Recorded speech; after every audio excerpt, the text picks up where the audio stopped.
Hello and welcome to Black Dragon Gaming. My name is Kategas here, but all my friends call me Cat, and you can too. Today is Weeb Wednesday. So I'm Yes, here with Mal for Weeb Wednesday.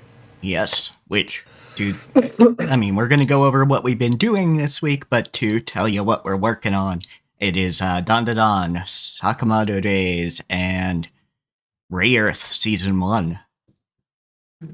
Yeah, that Ray Earth. Yeah, I would very much enjoyed that, but we'll get to that later. So, what have you been up to? I am mostly fucking nothing. I've been trying desperately to get my sleep schedule in line for Friday because no place on this fucking planet caters to people like me with who are awake at night primarily, right? Yeah, Like everything like that you may actually need to live your life, like fucking medical care or a bank or like the DMV, anything, you got to be up during the day, yep, like a 9 to 5 shit. And it's so fucking annoying. it really is. Because what we could It's do murderous. I have is slept like 10 hours today because of it. have less Ugh. bullshit jobs and have more jobs that people need and make those things be able to be 24 hours by having more people paid appropriately for them. But Yeah, no. I don't know exactly how you would manage to like specifically for like medical facilities, right? How you'd manage to have some of them open 24 hours because there's already like a shortage of medical Well, yeah, professionals, right? Because of that's, COVID. yeah, I mean, that's where the whole paying and, That's why I'm doing not even everything going to see a doctor. I'm appropriately. going to see a physician's assistant, you know? Yeah. It, Like, yeah, you tell them the problems, and then there's the prescriptions and things that they'll get from either being able to do it with their license or uh, having to talk to the doctor later for you. yeah, until I signed up for like made an appointment with this guy, I didn't even know physician's assistants were like a thing. I Yeah, didn't know that was a thing. yeah, neither did I. So I didn't know you could get a doctorate in nursing either until I went to do this. Because like I found a PA and a DNP, which is a doctor of nursing practice, right? So Yeah, I I just don't know the difference between the two, so I just picked randomly. yeah. Which either was fine after we looked, but yeah. My Um, big concern with this is like whether or not they'll even fucking take me, right? Because I think I've talked about this on stream before, but I don't have a state ID because I can't work, and Twitch doesn't put like your address on the pay stubs that you get. yeah, big fucking So oop. like I just don't have the necessary paperwork with my address on it to fucking get a state ID. But the clinic's like, hey, you need a valid state ID, and I'm like, fuck. Fuck. I'm hoping that they take the fact that you do get, you know, state medical stuff. I hope so. It's like I got the state medical care fucking card thing. I hope they'll be fine with that, but gods. Yeah, I mean, we'll just have to see. I'd like to think that, but it's fucking bureaucracy to do with the government. Yeah, right? Like I have no idea. Yeah.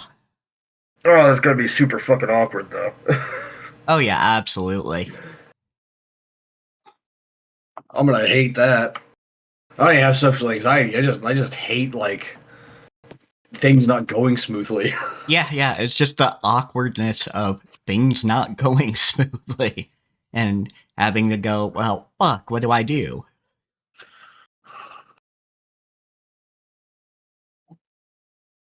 But, Boys, fingers chill. crossed.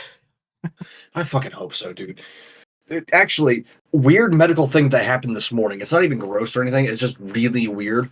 All right. So, like at seven, no, actually around this time yesterday, I noticed when I was in the kitchen, for some reason, my right wrist has full range of motion now. Alrighty. This is the wrist that I'm missing a bone in for people wondering at home. Like this is my right hand. I've got a hole through my wrist on my right hand, and like normally I have like 80% mobility, maybe. Like I'm missing the last like 20 or so degrees of like motion. But I tested it yesterday, and I couldn't get it that far at first. But like something I do to test just to see how the degradation is going is I'll put my hand on like either my other palm or my desk or a counter or something like that, and like sort of force it to go back. Which it doesn't hurt usually, right? It's not. It's just that the tendons don't want to pull the hand back that far. That's the problem. It's not like there's an actual like thing stopping it from doing that. Uh, and once I did that, I've just had full range of motion ever since. Huh. I have Interesting. no idea why. I have no idea what's going on. This is the first time in the 10 years that I've had a hole in my hand that this has happened. Like, I genuinely have no idea. The only thing I can think is that the fucking muscles and ligaments have finally learned how to compensate. And I don't Maybe. even I've been doing these, know. like these fucking wrist tendon stretches, these hand and wrist tendon stretches, because one of my other colleagues who has been on the stream before, Mao, suggested them to me because he's also got problems with his hands.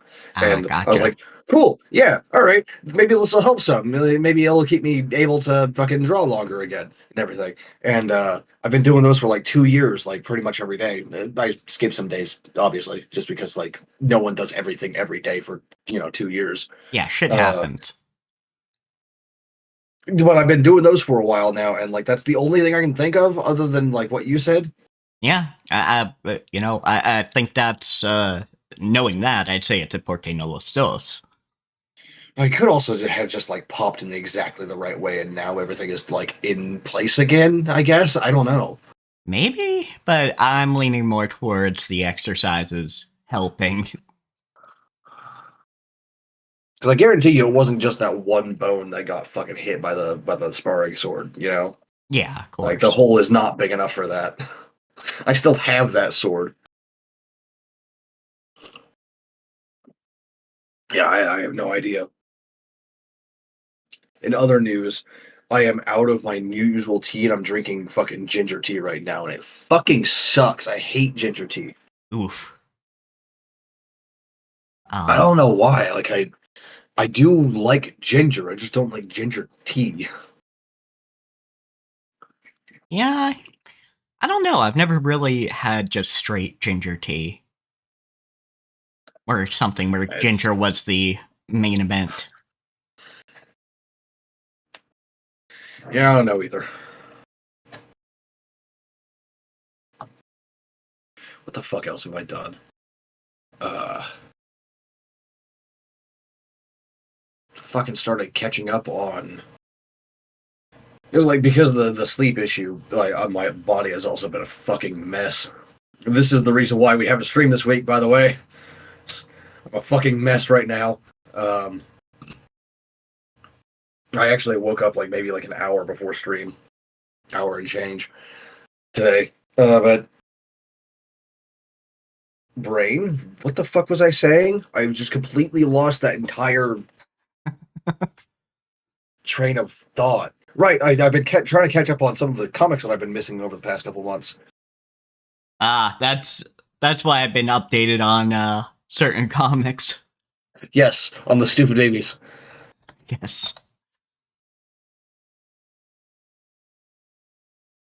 Although that one that I sent you where the dude is trying to fight God, that is actually one that I was reading before. The stupid baby one is one that I just started because Mm-hmm. I thought it was might be interesting.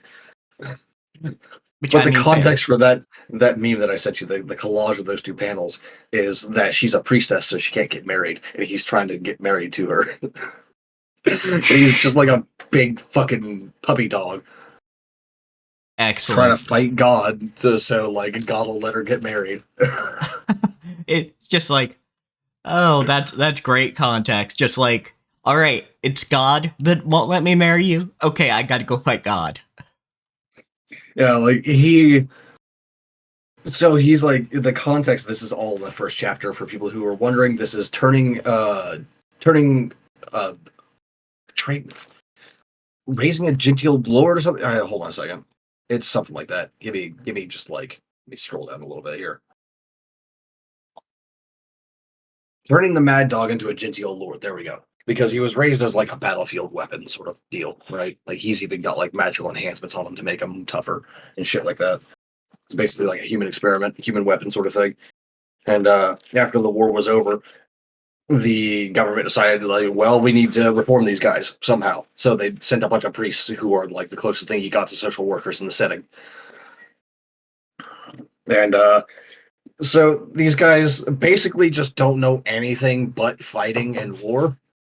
Gotcha. So he has no idea what God even is. Ah, okay, so that's also the context of, oh, that's what a deity is. Yeah, she's like, I don't know. He's probably the strongest in the world. That is not going to dissuade him, honey. Yeah, probably not. Oh no. He doesn't even know if he's actually in love with her or not. He doesn't know what love is. He just knows that like he feels safer with her nearby. You know, No, this is like basically like basic fucking like I have a friend finally thing. yeah, fair enough. But that is also kind of funny. It's like, okay, first friend, guess I should marry her. Yeah, because fucking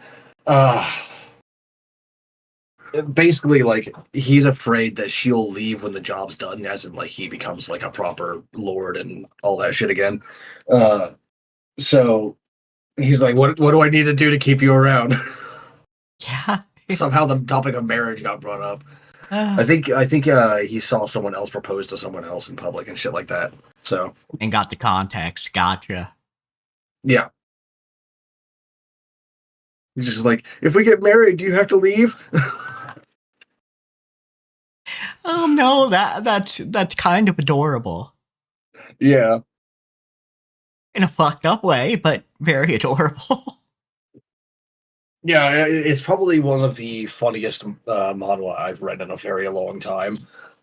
I do heartily recommend it to anyone who can like get access to it in any way. Excellent. So for my part, I'm going to tell you folks about this because something you can do as well is you can order from Trans Girl Scouts, which is something I did. Get you some fucking cookies and support Trans Girl Scouts, which there are NBs and trans boys in the mix here. I was about to just like that's a thing, and then I thought about it for like literally half a second and went, oh yeah, that's probably a thing. That makes sense. Yeah, whether that's, they were, they were in there before they realized they were trans, or they just joined because that troop is inclusive. Yeah, I mean, fair enough. I haven't had Girl Scout cookies in like 10 years though, so Fair enough. I do like some of the cookies that I remember from like Girl Scouts having, but I don't know if that was just like the local troops had that stuff or what. Yeah. Like, I think that shit's standardized across the country at this point, right? Yeah, more or less. Like, I probably occasionally they'll try out a cookie, but it's more or less standardized.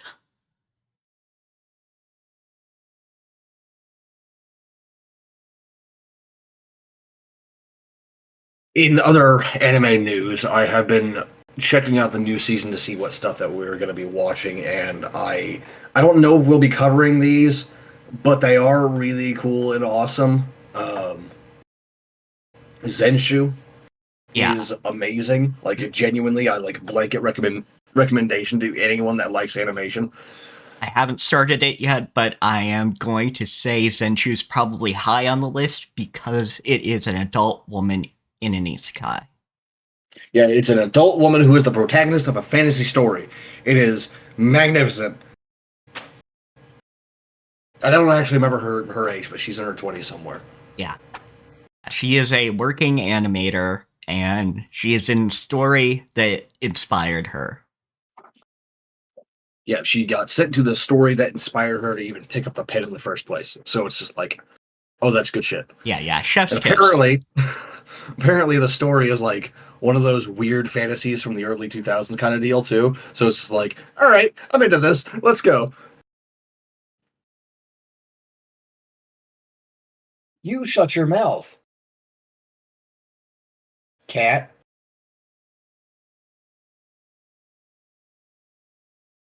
Big yawn, huh? Anyhow, then there's also Dad's Been Reincarnated, which I've been following the manga for a, for a good while, and it is also very funny. Yeah, Um, like we'll have to see how long the bit lasts, but from what you said about the manga, the bit actually still continues to work. yeah, it continues to work for a good while at the very least. The basic premise is that a 40 or 50 something year old otaku, like who knows like the old stuff, like from the 70s and 80s, but doesn't know much about the modern stuff, gets reincarnated into the world of the otome game that his daughter was playing, and he knows just enough about like modern otaku shit to know what reincarnation is or transmigration or what have you. It's like isekai shit. What an otome game is and what a villainess is, and that's it. Yeah, like my He has guess no is genre savvy aside from that. He's getting by on pure vibes. yeah, like my guess is he knows maybe a few of the things that his daughter rambled about. I'm guessing you'd have to tell me. Um, it's more like he doesn't understand it as in like he doesn't read the stuff, Mhm. but it's like he understands the historical, like how this stuff came to be, sort of thing. Like when they're first talking about the game, him and his daughter before he gets isekai, um, she shows off the villainess, which is who the dad reincarnates into, and it's of course like a blonde hair, ringlets, etc. Blah blah blah, and like he goes on this fucking like otaku history rant of like the first villainesses who would show up with that kind of like image, the curled hair sort of thing. Yeah, yeah. Okay, fair enough. So it's one of those things. He's not genre savvy, but he can like go, "Oh, I can see where this came from," and Yeah, pretty much. knowing that it is a world derived from fiction, kind of helps him. Yeah, at one point he meets all of the fucking romantic leads and everything, and like he walks into the room and he's just like, I don't even need to know who these people are to know that these people are all the romantic leads. These are the people that you're supposed to chase. Yeah, yeah, that's This is like absolutely fair. a bunch of pretty boys sitting around in a fucking student council room, and he's just like, okay, yeah, I understand what's going on here. I Yeah, have no yeah. idea who these people are, You but know, I can work with this. it's the whole game of spot the protagonist. Yeah, exactly. Like he's skilled at that, but like does not actually know how otome games actually go. Yeah, the other thing is this is a reincarnated as a villainous thing. Yes. But again, like he gets by on like pure vibes and like dad energy, Yeah, basically. and if you liked how in Overlord that uh, the speaking and the thought of a manga were different, this is even better because it's the voice of a salaryman in his head, but the voice of a villainous when he speaks. Yes, and actually, I want to talk about the ED for a second. Like, not very long, but just like to gush about it. Yeah, Because like the actual voice actors of both sides of the character did a duet for the ED. It's amazing. I love it so much. yeah, that is a choice concept for an ED or anything really. But yes, Hold on a second, I'm gonna link it in our chats so people can like. There's no like absolutely no spoilers in the song itself because it's just a cover of an old famous song in Japan. yeah, okay, good to It's know. called Muskin Sambo 2, I think. And it's just like a cover made by like the studio and the two voice actors. Excellent.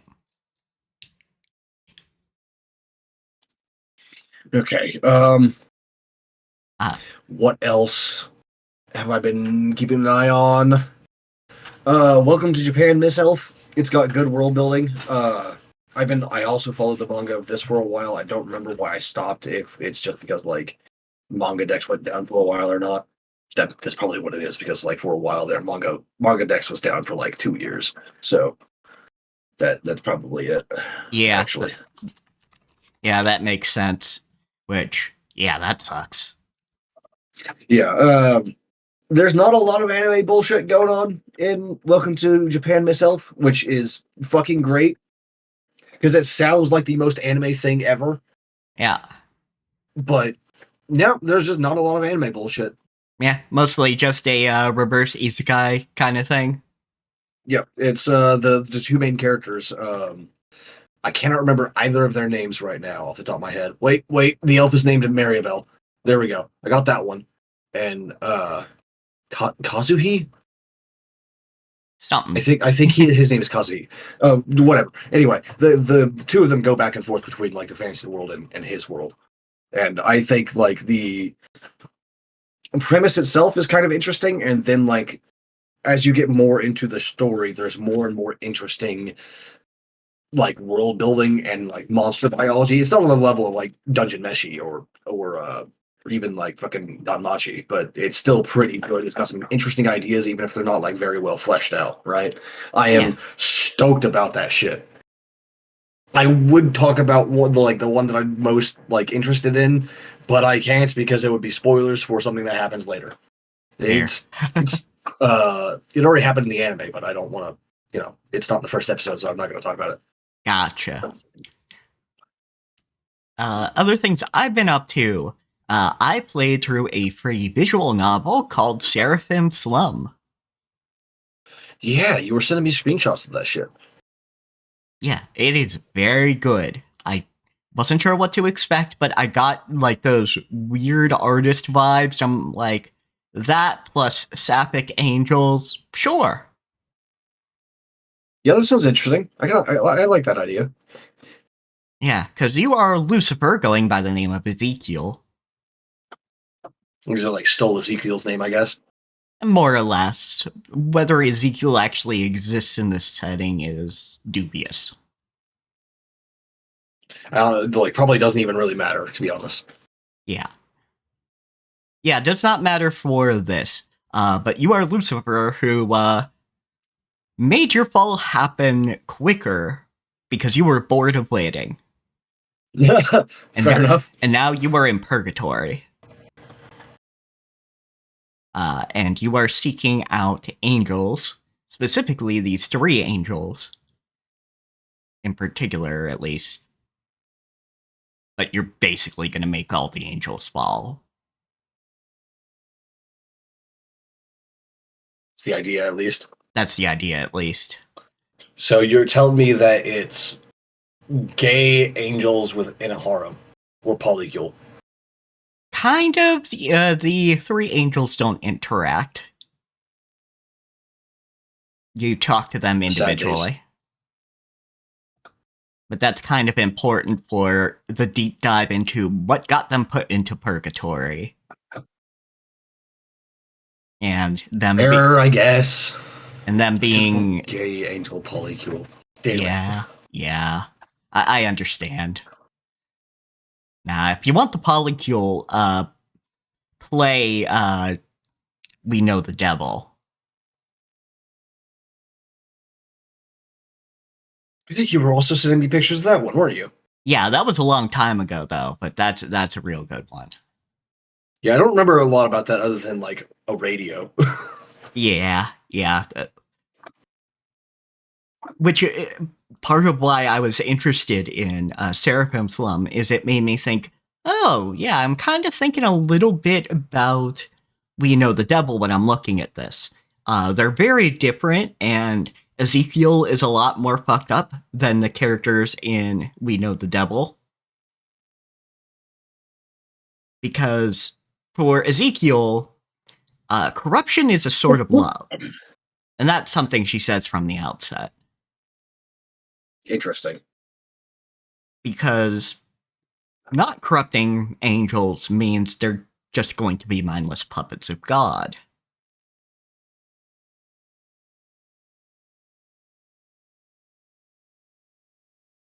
Yeah, fair. I can see how you would arrive at that conclusion. Yeah. I can see that, yeah. Yeah. And I do suggest the guidebook that you do have to purchase, but, if you like the game, purchase it, because It gives some inspirations, some of the thoughts of the author, some of the info that they put into the original game design document. So it's a good look at the themes and ideas and might make some things more clear to you because it uses very poetic language that's not always literal or not always easy to follow.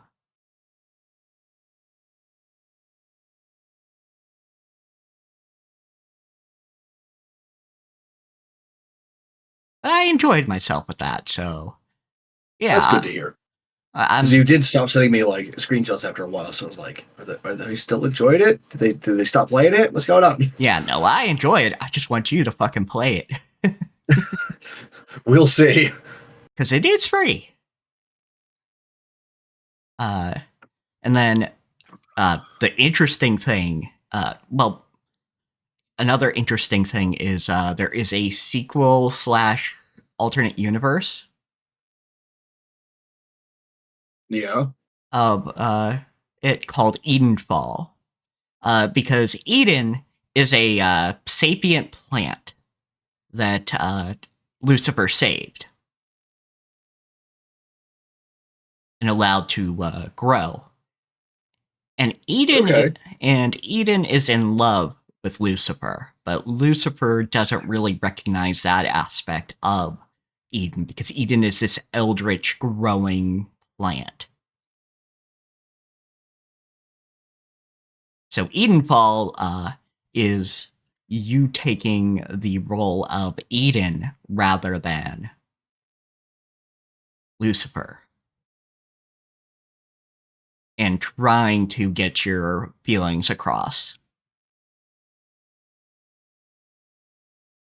That will come out on February 14th. Okay. Fair enough. Which, looking at the art for Edenfall, it is not as rough, which is interesting. Because the art in Seraphim Slum is kind of rough. I don't know. I kind of like that roughness. Yeah, I do too. So I kind of like that, but it's almost kind of interesting to see. Granted, all we have is one image of Lucifer slash Ezekiel. And it kind of makes sense that Eden would see Ezekiel as this beautiful, almost perfect figure.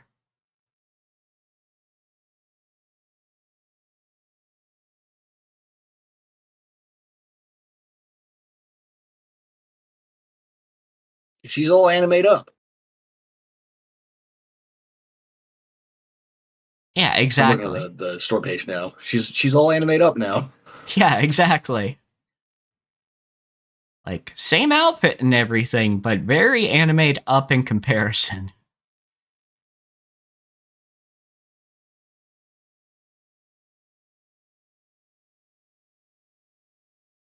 Which I guess they must have been working on the sequel right after they released it, or even before they released it.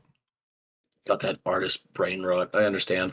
Yeah, because this a Seraphim Plum only came out in full July 2nd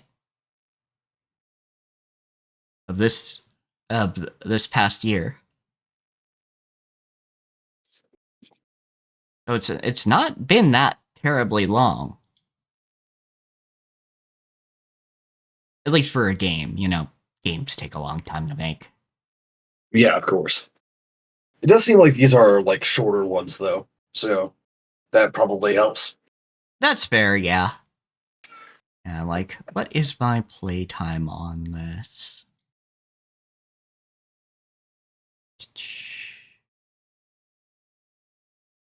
Total 5.5 hours. And that's me Yeah, going back into the game. that's pretty short.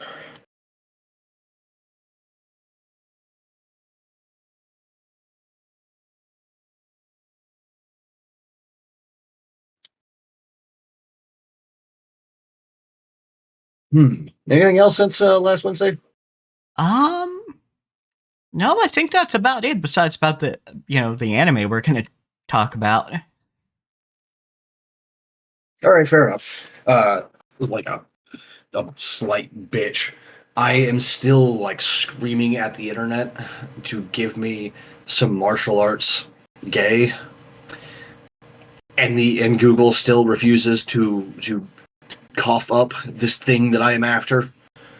And I know it's because like Korean comics are less popular than the Japanese for like scanlation, and then like martial arts are less popular than like other kinds of fantasy than Yeah, in general for scanlation, and then fucking gay is also less popular than everything else. So it's like three things. I'm sure this stuff exists, but I can't fucking find it yeah, because it's not in English and I don't speak Korean. yeah. It's one of those things where I'm like, fuck, I wish I could download into my brain the ability to speak Korean and Japanese. Yeah, so please just let me have this thing that I have been after for years now. Yeah. I beg of you. If anyone has anything like this, please just like stick it in the fucking comments or join the Discord and like throw it at my face. Please. Damn it. It's killing me. It's Yeah. like this is the perfect kind of setting for it too, because like this is the kind of setting where like might makes right. So like you could just have like lesbians be really gay and also really strong, so like people stop fucking with them. Yeah, exactly. Like, you know,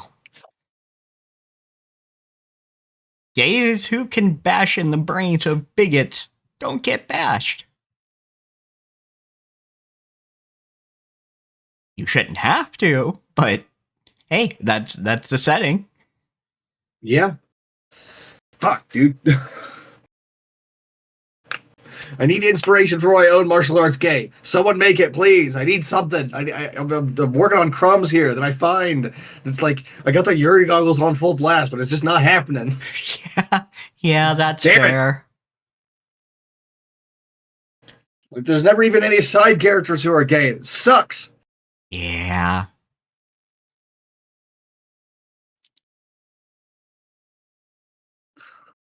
All right. So upset. Give me Anyhow, heads or tails. let's go tails today. All right, we'll start. Heads last time. All right, we'll start with Don Don. All right, hold on a second. Let me swap my screen over. Oh, Don, where are you? There we go. Momo's hairstyle in this episode is really cute. I like it a lot. Yeah, very cute. This is kicking Turbo Granny's ass. Literally, that's what the episode is called. Yes, which I love that. Yes, it's fantastic. I greatly enjoy it. Yeah, so I don't get the actual joke of what Turbo Granny does with her counting, but they challenge her to a race, but and tell her to count for 10 minutes, but she does not count normally. Yeah, I don't think there's a joke. It's just like monkey paw curling kind of deal. Yeah. Because she was told to like count to 10 minutes, not how to count and so on and so forth. So she's just cheating, basically. Fair enough. But Japan loves their word games. Yeah, I didn't notice any wordplay in there. Like she was literally just saying like 3 minutes, 4 minutes, etc. Yeah, fair. All right, but yeah. So, Momo initially gets caught, but Okaroon does break her out, and they fucking book it. Yeah, these two are absolute fucking gremlins for like the first 2 minutes of the episode. It's so good. Yeah. I love these two little monsters. Yeah, you go first. No, you go first. But I'm all teary-eyed. The fucking slap like, fight. Your eyes are dry. They had a slap fight for 2 seconds, then like both of them like in sync being tired. Yeah. It's great. Like it's a great visual gag. Yes, I love it. I love it, love it, love it. Yeah, and then fucking Okaroon just fucking. Because the thing is, like, Turbo Granny realizes, oh, you're using my power. All right, I'm just removing your curse. And so the way Okaroon gets around that is biting onto her tit. Yeah, he just bites her tit, which that seems really painful. Yeah, it's really painful, and because he's the only one of the two of them that actually remained in the ceremonial garb that Seiko gave them, it seems like she doesn't have the power to just fucking rip his head open like a tuna can. Yeah, I can't just like fling him off or anything like that because Yes. he's actually protected.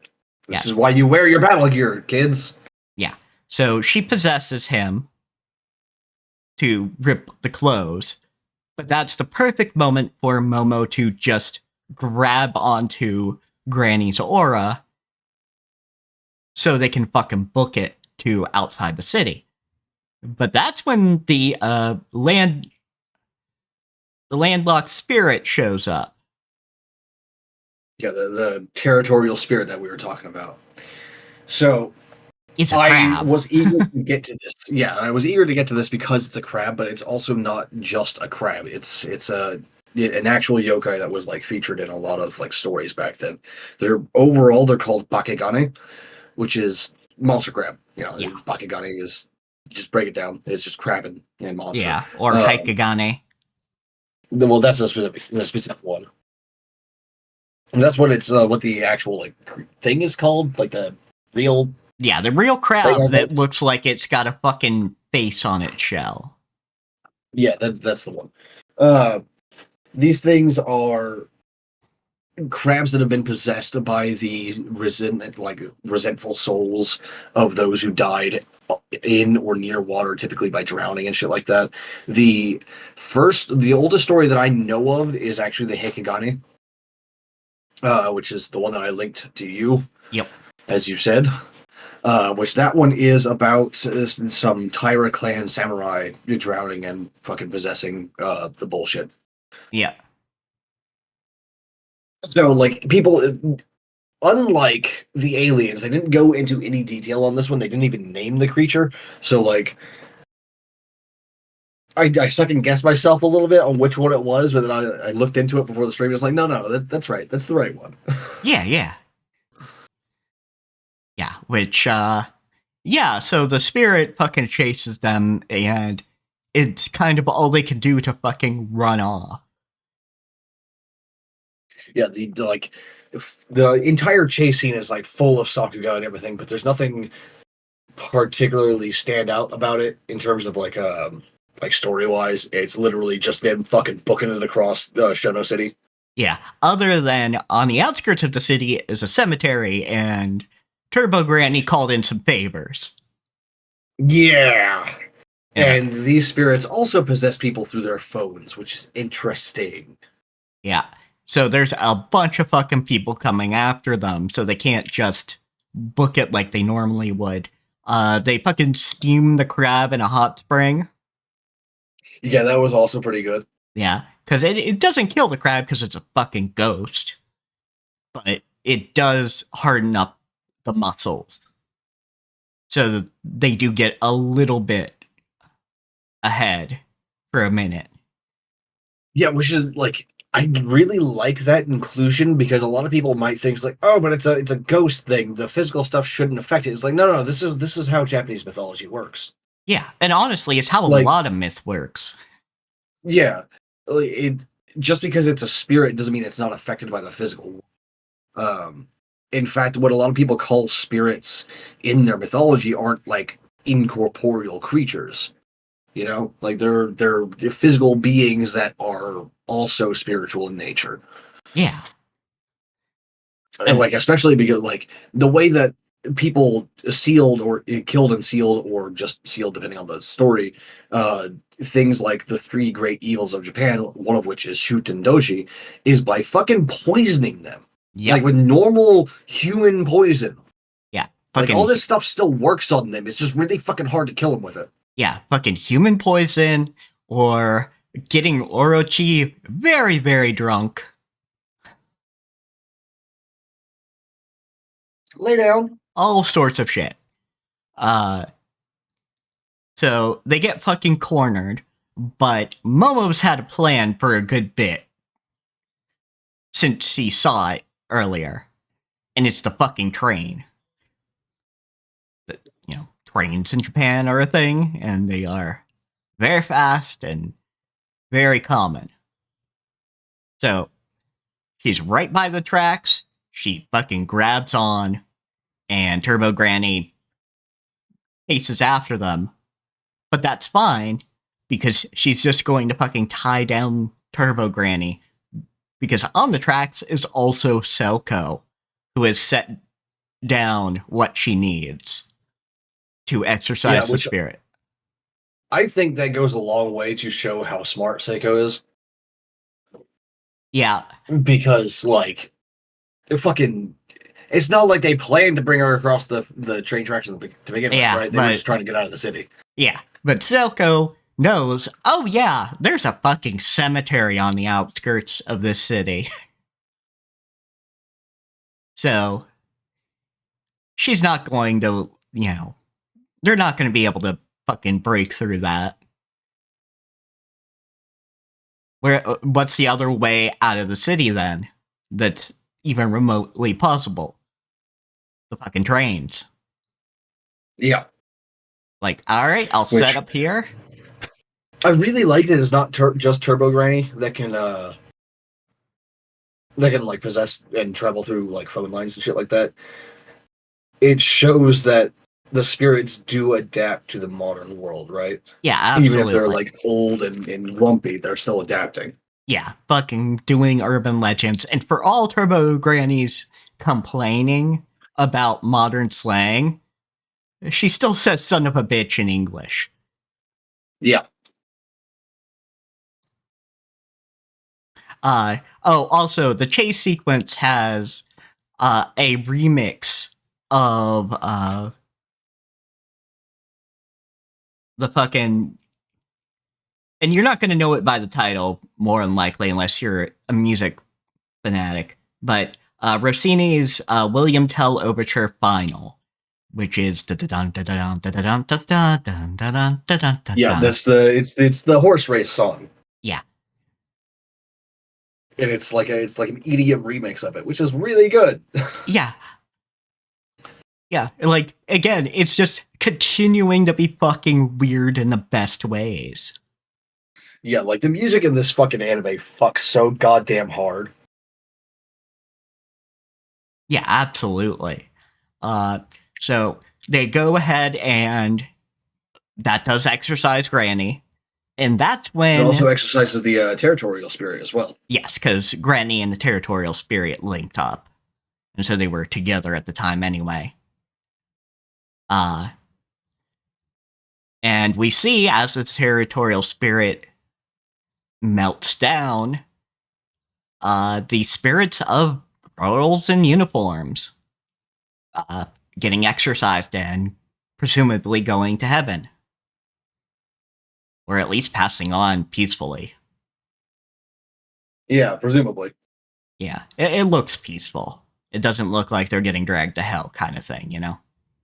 Yeah. And that's when Selko does explain these were the ghosts of young girls that were killed in horrible ways. And this was a location where that happened. The tunnel. Yeah, said something about their bodies being dumped there. Yeah, bodies being dumped. As it turns out, Granny was trying to protect the dignity of some young girls who died way before their time in horrible ways. Yeah, exactly. She's been found around them, and it seems that she was consoling them. But as Selko also says, you can't go around, hurting humans. You can't the dead can't hurt the living, and the living shouldn't disrespect the dead either. Yeah, And if you do either, you got to expect some retribution, and that's the thing that keeps this system going. Yeah, which is a great that's a like a great little bit of like world building of like what exorcists do in this setting, Yeah. right? Yeah, They don't just exactly. like go running around exercising or hunting every single creature and spirit. It's It's just also, the ones that, fuck with shit. yeah, and it's also understanding if you disrespect the dead, you are going to have a bad time, and that is your fault. Yep. Which like that's how a lot of the hunters work in the hunt as well, actually. It's Yeah, like like, if like that creature over there is just doing its thing, like not bothering anyone, like most people aren't gonna hunt it. yeah, which, fair enough. Like, you're the one who's, you know, yeah, theoretically, you know, chopping people up and dumping them off. That's your fault. If you're the one getting chased. But the issue is if other people who are just going in the tunnel to go into the tunnel and have no knowledge and no interaction with the dead. Yeah. That's the thing Like that's the the big problem. problem is like in basically no mythology are vengeful spirits actually reasonable, right? Yeah, that's the whole problem is vengeful spirits will not be reasonable. They are going to either hurt something that enters their territory or anybody who stands in the way of them doing the vengeance, depending on the story and the specific parameters of the spirit. Because sometimes the spirit is going somewhere and you just don't want to get in its path. Yeah.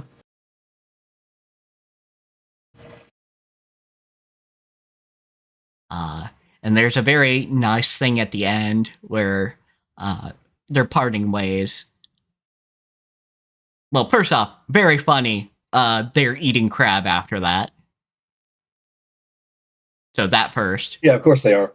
And fucking Momo's face while she's eating crab is like just absolute gremlin behavior, as you Absolute, might expect from her. yeah, absolute gremlin behavior. And Selko kind of sees that Okarone is down in the dumps because, well, he found out exactly what those ghosts were and feels, kind of bad about it. Plus, being chased and having your life on the line. But Selko sees that and decides, I need to be a gremlin to cheer him up. And now we see where Momo gets it. Yeah. And she's basically like, all right, do you have your weenie back? You got a dong in there still yet? Like, you got it back? Let me What's see. going on? And just kind of chases him around the house for a minute. And then finally, first off, Momo does say, yeah, that's probably what she was doing. So she's not serious. You don't have to worry. And then they part ways, and Momo first just says goodbye. And that doesn't really sit right with Okarun at first, because you Doesn't sit right realize, with her either. yeah. But you notice him in particular, like it pauses on him going goodbye, to himself as well as he's by there. And he doesn't feel right about that because he doesn't want to leave someone behind that, like, that's his first friend. Yeah, trauma bonding. Woo! Woo! But they eventually swap over to see you tomorrow instead, which is great. Yeah, yeah. Good shit. Yep. He looks back and she goes, see you tomorrow. And that's when things lighten up. Yeah, so we're gonna have to see what happens going forward, but I am very charmed. I continue to enjoy this anime. Ember, stop. I presume we're going to at least meet like one other character that's going to be a mainstay soon. Soon. I cannot say exactly when, but I'll just tell you that I really like the next episode a lot. All right. But yeah, the next episode are where are your balls though? It kind of spoils the whole conceit of the next episode, but yeah. Yeah, it really does. But it's like, well, I mean, these episodes are just kind of named that way, so that's kind of what they expect. Yeah, it's true. Like that is the intent of the author to name them that way. So I accept it, and it's like, okay, so something's still going on with Okarun, which kind of makes sense because I feel like they're not going to drop the potential for Okarun to have super speed. Gritty says trans rights, by the way. Okay. Um, just saying. Oh, now I get what you're saying. Yeah, yeah. That's one way to do it. Like, hey, Turbo Granny, can you get rid of this for me?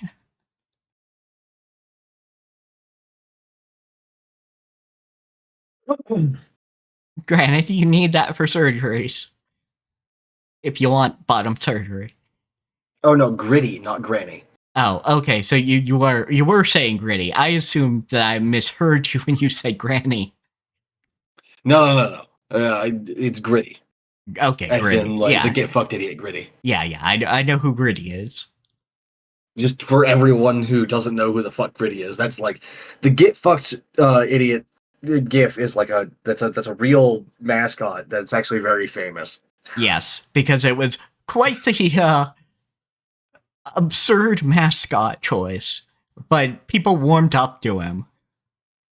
Yeah, basically Gritty's just like a total fucking dickhole to like everyone ever all the time. And it's very funny. Yes. Uh, so yeah, anything else you want to say about this episode?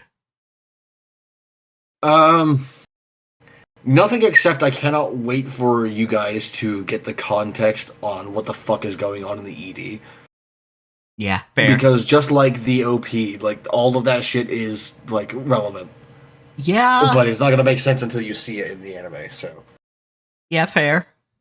But there's a specific shot in the ED that I'm like waiting for you guys to understand what the fuck's going on for. I can't wait to see your guys' reactions. Yeah, yeah. Because if you guys don't know, I do talk in the Discord with Kat, like in private Discord chats about things in my reactions, especially to Don, since I know Kat has already watched ahead of me. Yeah, I watched episode 7 and then I stopped for a little bit, and now we're doing it on the show. So yeah. All right. So that is Sakamoto Days next. yep, here we go. Real good episode. Real good Yeah, episode. really good episode. Really showcases Sheen's skills. Yeah. Like this dude is good, not just with his telepathy, but like his actual abilities too. Yeah.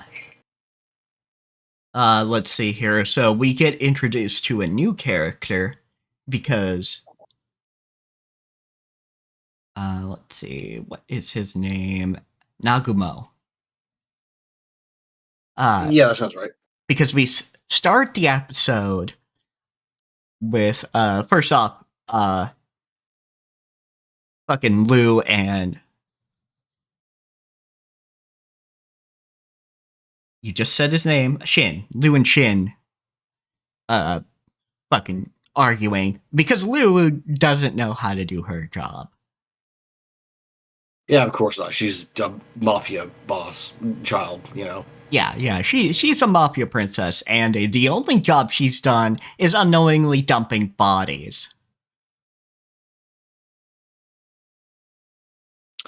Yeah, which is kind of funny. Yeah, that is kind of funny. Yeah, putting bags of who knows what into a hole. Yeah, we know what you were doing.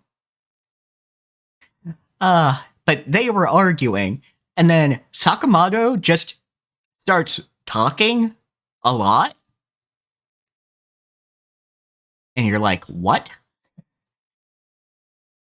Because this man does not talk much even in his own head. Yeah, and Sheeta's like incredibly creeped out by this. Yeah, both she and Lou are a bit like, wow, he's chatty. But Lou is new to this, so she just thinks, oh, he's just chatty. Chattier than I expected. Yeah, whereas Sheena's known this man for like 8 years. Yeah. So it's like, oh, okay, this is concerning. And then Sakamoto walks through the door. And we find out this is Nagumo, who is an assassin who likes to lie a lot, first off. But also can make himself look like anybody, it seems like. But very good liar. Very easy to believe, at least for them. But I assume that means he's got no tells, and we do get explicit. Oh, he's not. He's keeping his thoughts silent. Yeah, which is interesting because, well, I can't even like comment too much about it because, like, in real life, there's no fucking way you can do that. Absolutely the fuck not. You'd have to be like a master monk or something like that. Yeah. You really, really have to embody the no thoughts head empty. So, like, personally, I think he's got some, like, because we see a tattoo of the golden ratio on his neck later, like, once his collar flips down a little bit. And I think that has something to do with his abilities somewhere, somehow. Like, whether the tattoo itself is granting him some sort of thing or not, I don't know. Yeah. But I think the golden ratio is definitely, like, important to this character and his abilities somehow. Yeah, whether that's he's actually supernatural and that's supernatural, or he's got some hyper-specific training that has to do with his organization, and that's the logo of the organization. Yeah, so I would assume that it's supernatural, though, because, like, you can't actually do that shit. Just like you can't actually do what Sakamoto does, you know? Yeah, that's fair. Even if it's Charles Atlas superpowers, it's still a superpower, you know? Yeah, but we'll have to see if in setting it is supernatural or the Charles Atlas kind of thing. Name another captioner. But for people who don't know what the Charles Atlas thing refers to, because like maybe you don't follow American comics or whatever, but Charles Atlas superpowers refers to training so much and being so experienced and so skilled that you essentially become superhuman. Yeah, it's the Batman style of, oh, you can just disappear. Yeah, pretty much. I don't remember exactly. I have the panel in my head where the name Charles Atlas superpower comes from. But I don't know if it's the character in the panel who's named Charles Atlas or if it's the writer. Gotcha. Hold on a second. Maybe it's just like. Wait. Actually, I think it's. Yeah. Okay. So Charles Atlas is an American bodybuilder, and he was just like the trope namer, essentially. Like he's the inspiration. Gotcha. So, the reason that Nagumo's there is ostensibly to tell Sakamoto, hey, there's a hit out on you. It's not posted online yet, but there's a hit on you. And the JAA, like, this is specifically authorizing it. I have no idea who would benefit from you getting killed at this point, though. Because Sakamoto. Oh, Guts is a great example of Charles Atlas superpowers. Oh yeah, Guts is a good one. Because like he's not a superhuman. He's just really big and really strong, and he's been doing this for a very long time, so he's gotten pretty fucking good at it. Yeah. To the point like he can just like yeet the Dragon Slayer around all over the place, you know? Yeah, and Saitama's like halfway that, in that he just kind of broke his limits. Yeah, I think in the first season of it somewhere, like something explained that like once he hit that limit and broke through it, like everything in him just like unlocked, and he is now extremely supernatural. Yeah, it's like something to do with like chi or something like that. I don't know. Fair enough. But yeah, so just as he's explaining, yeah, you've got a hit out on you. a pizza man walks in. And, Pizza Man themed killer. Pizza Man themed hitman. Which, you know, as he's going in about to attack, of course, our resident fucking psychic, Shin, hears that. But it doesn't matter, because fucking Sakamoto can deal with one guy trying to kill him. Yeah, easy. He does go after Nagumo, though, right? It holds the pizza cutters to his neck or whatever the fuck. Yeah. And of course, Nagumo is also like a highly skilled assassin, despite his thing, which is just like being a total cheerful asshole. Yeah, just total cheerful asshole who likes to lie a lot. Because in fact, fucking Sakamoto does not care one bit and is eating the pizza the man delivered, which I wouldn't, but I assume that Sakamoto has an eye for poison. And I love the fucking gremlin face Lou has. Yeah, she's munching away on the pizza as well, like watching what's going down. It's great. Yeah. Lou is going to be probably one of my favorite characters. I feel it already. Yeah, her expressions and her gremlinness really works, because she's involved with this whole thing, being a mafia boss's daughter, but she's not as hardened as Shin was by it. Yeah, like I think a big part of that is that she's much younger. Yeah, she didn't just like she's not actually involved in the killing part, Yeah, she's much younger. The other thing is her father has a belief of had a belief, because they're all fucking dead. You don't just kill everyone and anyone. Yeah. It's like fair, buddy. I understand. Yeah. Like, that's a problem.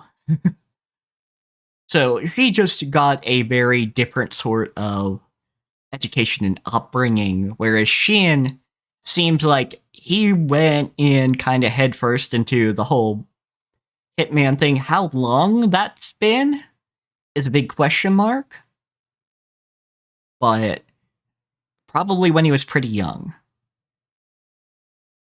because he doesn't know what a home-cooked meal's like until he sits down and has that home-cooked food. He definitely seems like one of those child soldier types, right? Yeah, exactly. That's the thing, is he's got the air of a child soldier, whereas Lou does not. Because she's not. Like, the whole point is her father. Yeah, she's a princess, essentially. Yeah, she's a princess. Her father and her family in general wanted her to live, and wanted her to live a good life. Like, one of the things that was a treasure of her father was a bottle of liquor to share with his daughter when she was old enough. Which, fair. Like, I don't care much about the legal drinking age, but, you're not going to share it with a 10-year-old if for no other reason than they're not going to appreciate a good bottle of liquor. Yeah, and it might also kill them. It might also kill them. Alcohol is a poison. Yeah. We don't say that, like, we don't say pick your poison because, like, we're being funny. It genuinely is a poison. Yeah. So the conceit of the rest of the episode is fucking great. Because Sakamoto's like, we can't really worry too much about this. We don't know who the enemy is, so we should just lay low. Enter his wife and daughter, who the daughter is real excited about plans they have for that day. Which is to go to an amusement park with the mascot being Sugar Bunny. And all the hustle and, like, the busy bullshit, Sakamoto fucking forgot. Yeah, like, a lot of shit was happening in the past couple weeks. Mm-hmm. So, like, he completely forgot about their plans. And, of course, he's not going to upset family time. Yeah, absolutely not. He's going to give his daughter the best goddamn day at the amusement park he possibly can. Yeah, absolutely. So that requires Shin and Liu to play bodyguard, not because Sakamoto couldn't deal with it, but because it would ruin family time for him to deal with it. Yeah, they don't want Hannah or his wife, whose name I can't remember right now, to like no, that is happening, right? Yeah. You don't need to know that there's someone trying to kill him, and you need to have a good day at the amusement park. So, we have a cleaner style killer, looks like an actual cleaner for the amusement park, which Shin pings off of. Like, this guy does not hide his killing intent. Yeah, which of course, like, even in a setting like this, like, you wouldn't normally need to. So, It's understandable. Yeah, you normally wouldn't need to, though they do have a dossier on Shin. It's true, but, like, these people don't read that shit. Fair. They are like the only reason they're even trying to go after Sakamoto in the first place is because they're just like, oh yeah, he's been out of the business for 5 years. Should be easy. Yeah. It's like, no, idiot. That's not how this works. Yeah, he's been out for 5 years, and it's 1 billion yen. Ember, you shut your mouth, boy. So, they've got communication devices. Shin's like, hey, Sakamoto, look out for that. Liu. It was like, man, at 2 o'clock and so on and so forth. Yeah, Liu urges the daughter on. Distracts the family and everything, so. Yeah, distracts the family. Then immediately, fucking. Not only does Sakamoto grab a pen out of the other guy's pocket to stab him with, he stabs him so precisely. My cat is slapping at your avatar, by the way. I just let you know, my cat is slapping at the avatar on my monitor. That is real great. Which one is it? That's Ember. Hi, Ember. I like that. Buddy. That's my friend, Ember. You're not supposed to slap that. That's great. That's great. So yeah, Sakamoto stabs the person so precisely as to not hit anything vital, but to disable him. Yeah, from what it looked like to me, there was a stab to the diaphragm, which would be deadly if not treated. But I'm sure this guy's getting treated. Because, like, they're not gonna let this guy die and break the family rule, right? Yeah, exactly. They're not breaking the family rule. So, immediately, Liu and Shin wheel this guy off in his own cart. Because he had a cleaner's cart.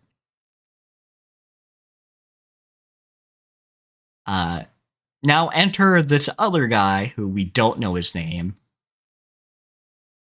But very spiky-haired guy. Lots of stitches. Lots of stitches. Looks like the whole spot the protagonist thing. Or the, JoJo villain of the stand user could be anybody. And you just have the weirdest looking motherfucker.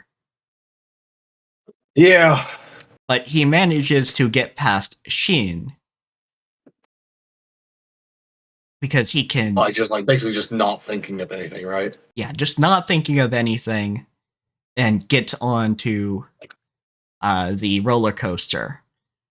And it's only when Liu points out, hey, that guy looks weird. Like, he does not look normal. And Shin's like, you can't just judge a book by its cover. But the guy immediately thinks, fuck, did I give myself away? Yeah, did I get made? And then Shin's like, oh, fuck, god damn it. Yeah, because he's thinking, he's targeting everybody's thoughts. Ember, please stop, buddy. Ember, my son. He's got the zoomies. So enter the very fucking cool battle sequence where Shin, shoots off his restraints. Absolutely fucking shows the fuck off. Yeah, shoots off his restraints, goes to the guy, shoots off his restraints, catches him in the loop. Yeah, Rather than climb up past everyone, what he does is like during the loop, he lets himself fall off after shooting his restraint, and then lands on top of the guy's like chair to shoot off his restraint and then pull him out of the thing during the loop. Like this man is good. Yeah, this man He's is not real good. Sakamoto good, but he's good. Yeah, like there's a reason Sakamoto can trust this guy. And in a lot of ways, I think this is Sakamoto saving himself. Like, he didn't go out of his way to do it, but now that this young guy's right in front of him, kind of sitting where he was at originally, but also tasted his wife's cooking and saw the light, he's kind of saving this guy. Yeah, a little bit. This whole family is like saving this guy. Yeah. So they have their combat. I wonder if Hannah calls him Uncle Shin. That would be great. It's either that or That would be super Oni-chan. adorable. Yeah, like big brother or uncle, something like that. Yeah. Yeah, because the only reason we don't know if what she calls him yet is because like she hasn't featured much like in the show yet. Yeah, unfortunately, and we're only on episode 3. We'll get there. Yeah, and you know the whole point was to keep her distracted and with her father today, so she didn't talk to him very much, if at all. Yeah. He has a belief. This assassin has a belief of if you care about dying, you are weaker as a result, which is just absurd. Yeah, which is ridiculous. Yeah, I get where he started to believe that, which is people who care about dying can get scared and make mistakes, but that's not that's putting the wrong emphasis on. It's putting emphasis on the wrong thing. Hi, Ember. Hello, handsome. So he reveals that kind of mindset and says that both she and those are my crackers, you fucker. Just like a side note, sorry to interrupt again, but like Ember will knock my crackers off my desk. Like he'll like bite the package or like grab the fucking like bowl that I've got the crackers in or whatever, and he'll pull them away. But he won't eat them. He'll just sit there and sniff at them. And it's like, what the fuck are you doing, man? You know you don't like those. Why are you even trying? Yeah. Like Ember and Phoenix aren't the kind of cats that will just like knock shit off things randomly either. He only does this to food. Interesting. Phoenix doesn't do it to anything. Ember only does it to food. Like he'll even sit in my chair and try to like, if I have like say a plate of food, like a sandwich or whatever, on the keyboard slide out that my keyboard's too big for, and then like I slide it underneath the desk to close it off so the cats can't really like fuck with it too much, right? Right. While I like go to the bathroom or whatever the fuck I'm doing, he'll try to like stick his paw under there and like pull the plate out onto the chair. It's like, dude, what are you doing? Stop! It's mine. Yeah. Fucking cats. You bastard. Yeah, I'm talking about you, you asshole. That's my food. No, it's mine. Anyway, yeah. This dude's like whole thing is about like not fearing death makes you stronger or some shit. Yeah, exactly, and feels that way for both. Oh, and one side thing that was revealed as part of this, because Shin couldn't get out of the restraints immediately, is like, hey, Sakamoto, behind you. And we find out Sakamoto's glasses are fucking bulletproof. He's got bullet glass on his face. Yeah, so he just turns the right way to fucking knock the bullet. Which isn't how that works, but okay. That would still fucking hurt a lot. Oh yeah, like it would tear the glasses away and it would hurt quite a bit, but it probably... I mean, yeah. Like the bullet would probably deflect. I mean, yeah. Depending on the type of bullet, of course, but... Yeah, like, yeah, the bullet would at least deflect, so there is that. He does have like weirdly thick glasses on too, right? For being his age. Yeah. Like he's I'm only like, yeah, okay, that's starting to make sense to me now. Actually, I hadn't even thought about that. I thought it was just like anime thick bullshit, but no. yeah Now that we know it's bullet glasses, like, okay, yeah, that makes sense. yeah It's pretty thick. Normally, you do need like a pretty thick glass, even if it's bullet resistant, to like do anything. yeah absolutely. But anyway, jumping forward to them standing on the tracks, this guy rose to knives, and Shin doesn't see a way to avoid both, so he just avoids the one that's going to hit him in the eye. Which yeah, As you do. I'd And, rather take a small cut on my leg than like fucking take a knife to the eye, personally speaking. yeah. But this guy uses some severe fucking poisons. Yeah, some kind of like the blinding bullshit, and like it's anime poison, like it's fiction poison, so it's not like it takes effect pretty much immediately. Yeah, it's fast acting. Whatever it is weakens Shin's body to an extent, or at least makes him disoriented. People are probably going to be like, but Cat, we have plenty of stuff that'll take effect immediately in real life. And it's like, yeah, if you inject like fucking 50 milliliters of it. Yeah, not from a knife. Directly into the fucking, directly into the fucking like veins or whatever. From a knife? What, like the residue that would be on that shit? No. That's not taking effect immediately. That's going to take a minute. Yeah, that's going to take a bit. So now Shin's dealing with fighting this fucking guy while blinded. But the thing is, Shin actually is thinking this through because he's actually good at this. So, first off, he waits for another group to come through the loop, and he jumps low rather than jumping high because he's using the propulsion of the ride to actually catch up and catch the guy midair. Yeah, because like you can't dodge midair unless you're superhuman, and this guy isn't. He's just a guy. Yeah, he's just a guy, and then he uses his ability to read people's thoughts, a good distance, and finds where Sakamoto is. And Sakamoto is watching some sort of like kind of Power Rangers fight situation. Power Rangers light fucking kids play thing with the amusement park's mascot, which is Sugar Bunny. Yes. And what occurs is they crash down in there, and somehow Shin gets into the Sugar Bunny costume very quickly. Yeah, like during the confusion, like this dude like darts off and gets a Sugar Bunny costume. Yes. And what occurs after that is they act like it's part of the show, first off. And hats off to that woman who was the announcer. Because she just rolls with it. Yeah, she fucking rolls with the whole thing, and I cannot imagine that was like intended.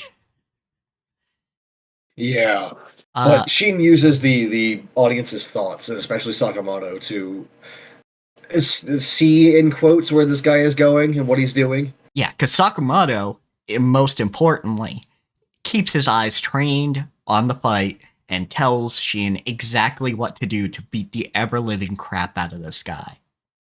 Yeah, and it's good. I like it a lot. This is a fantastic episode. It really, really showcases Shin's skills.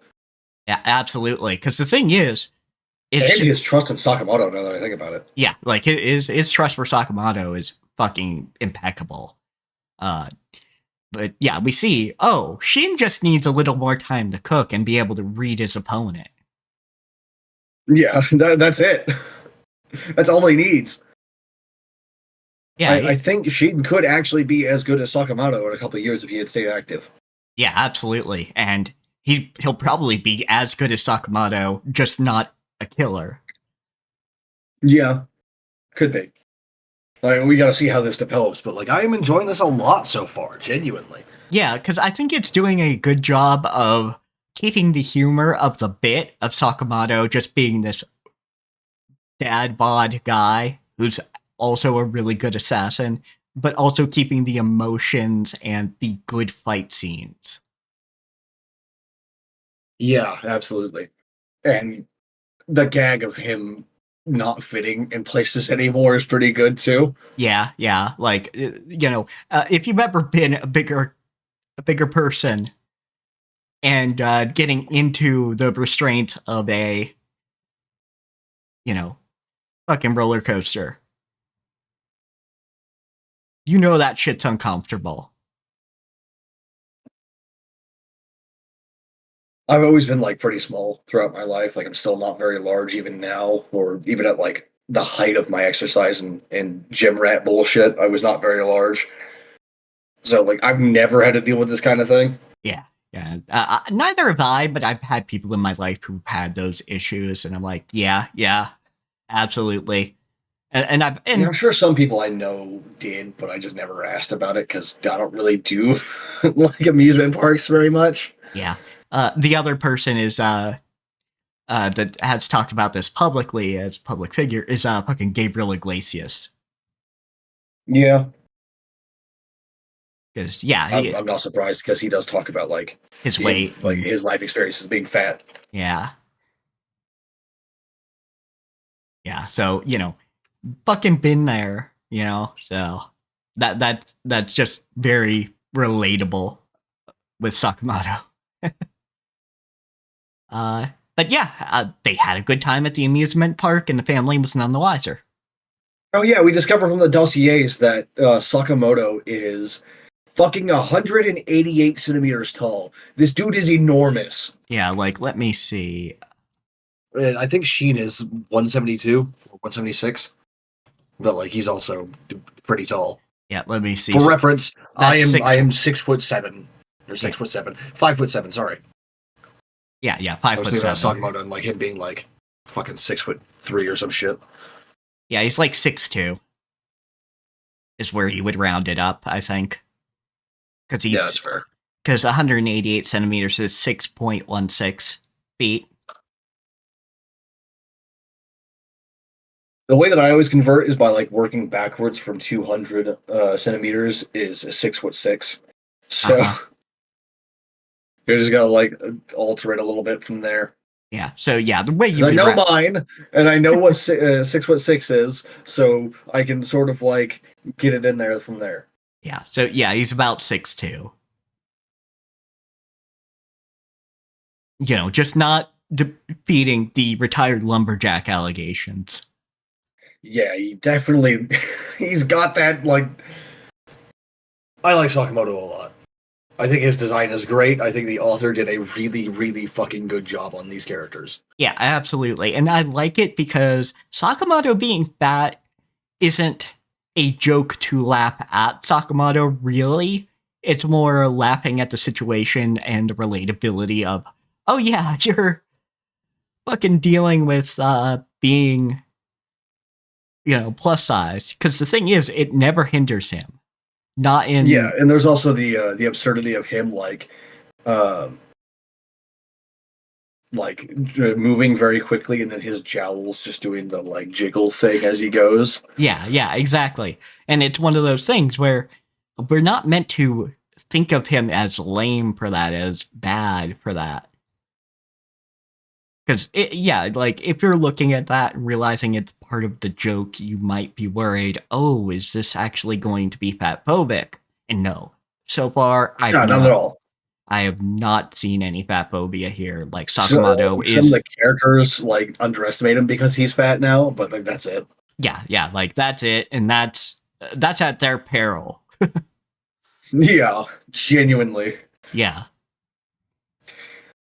Like I like him being fat specifically because like it's the classic like nothing that big should move that fast kind of deal because he is quick. He is absolutely quick. Like, again, uh, he's been very good at this, and we see Shin is equally good at this and is equally quick on the draw. He just needs to know where and how to do the things he does. He just doesn't have the battle sense yet. Yeah, I wonder if Lou is also going to get like a focused episode next one, I don't or if know. we're just gonna skip to Yeah. the end of the amusement park because like these two characters are some of the two that I think the only two that actually like didn't take it seriously when the guy at the head of the table said, "Hey, be careful on this guy." Yeah. They're the only two that voiced any sort of like, I'm not worried about him. He's pretty soft. And then there was the guy at the head of the table, like, no, you're underestimating this guy. We have to actually outsmart him on every level. We also got a little bit of information about his previous organization as well, being called the Order, Yeah. which we have no idea what the fuck the context is for that, but like I'm sure we'll figure it out eventually. Yeah. My guess is, like, maybe Sakamoto was more of a freelancer, kind of, in that he worked, he took JAA jobs.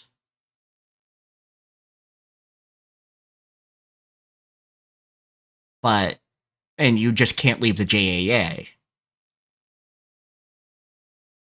Yeah, I have no idea. Yeah, like, I'm not sure of the structure quite yet. But Yeah, or what the order is and why it would lend out its members to other organizations or anything like that. yeah, exactly. And of course, like we do get a little bit of context on it in that the order is considered like a myth in the underground, or at least like some people think it's a myth.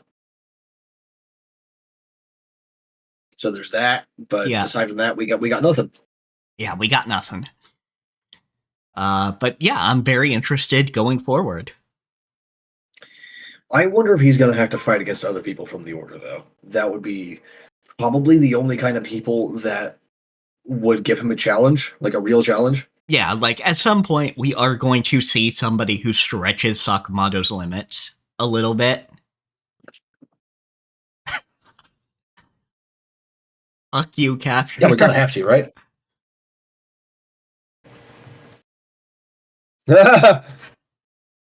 Suck my mother's limits, huh?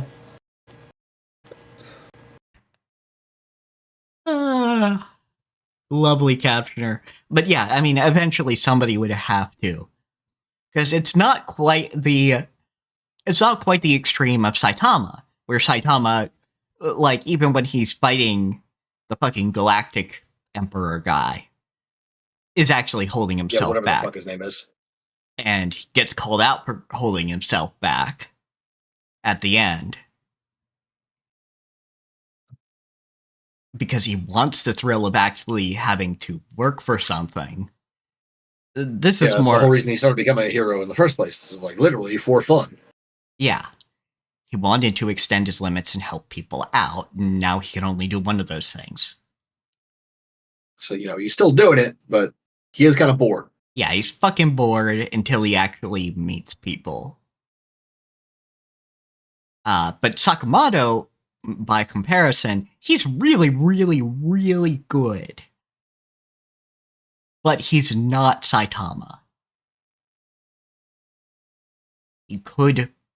There is a chance for him to get hurt and to meet somebody who's equal to him. I don't think he can find. Yeah, like he's definitely like the John Wick of his setting, not so far beyond everyone else. Like he's either one of the best or maybe even the best, but still like within range of everyone else. Yeah, like if those twins they fought last episode were on par with him or just a little bit worse than him, he'd actually be having a hard time. Because that's 2 against 1. But they're not. They're just, fucking Some hacking. pretty vicious martial artists. Yeah, some vicious serial killer martial artists.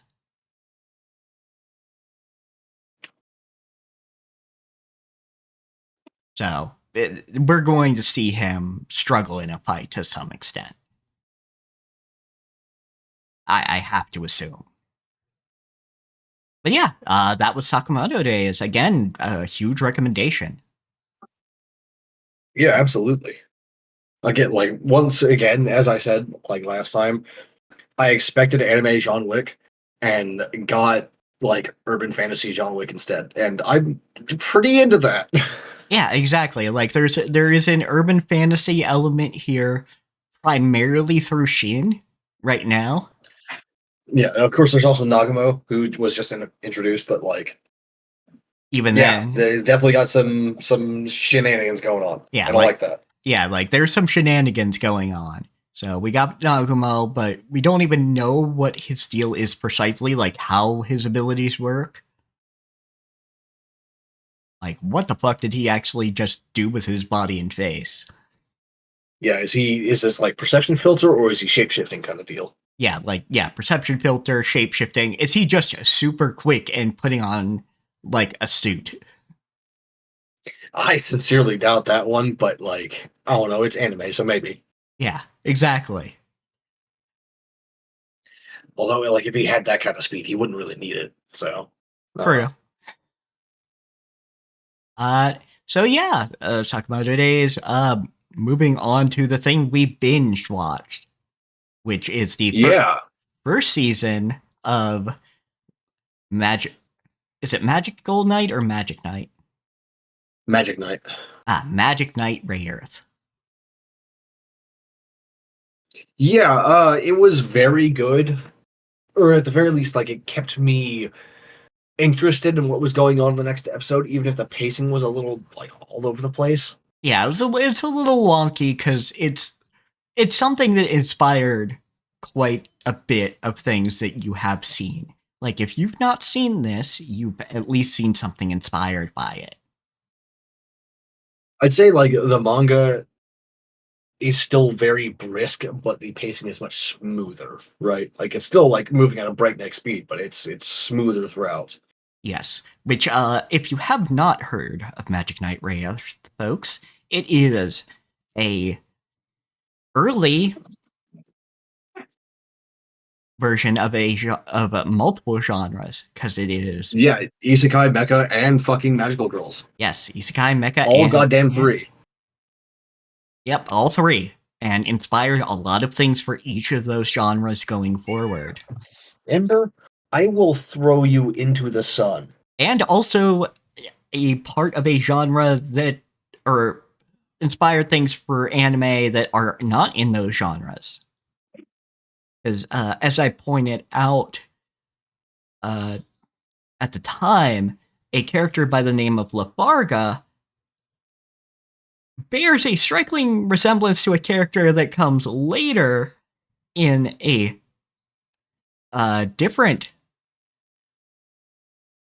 anime, Fate Stay Night, specifically Lancer.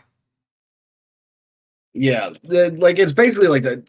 I think the major difference there is that Lafarga has massive eyebrows and Lancer doesn't.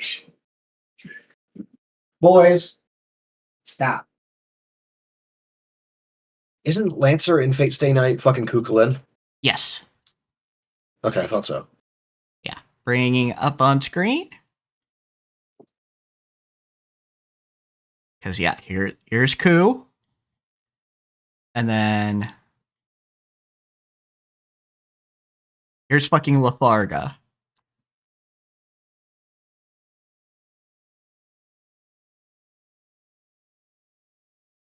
Like, look at these fuckers and tell me there wasn't some crossover here. And Lafarga came first.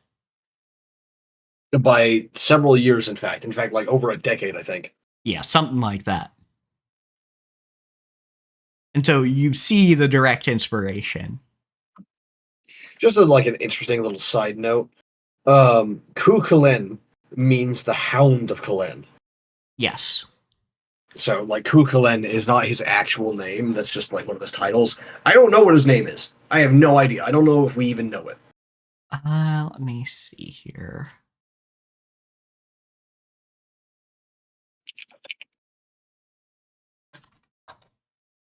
Uh, Born as Satante. Yes, Satanta. There we go. Okay, yeah. So we do know his name. The son of the god Lug.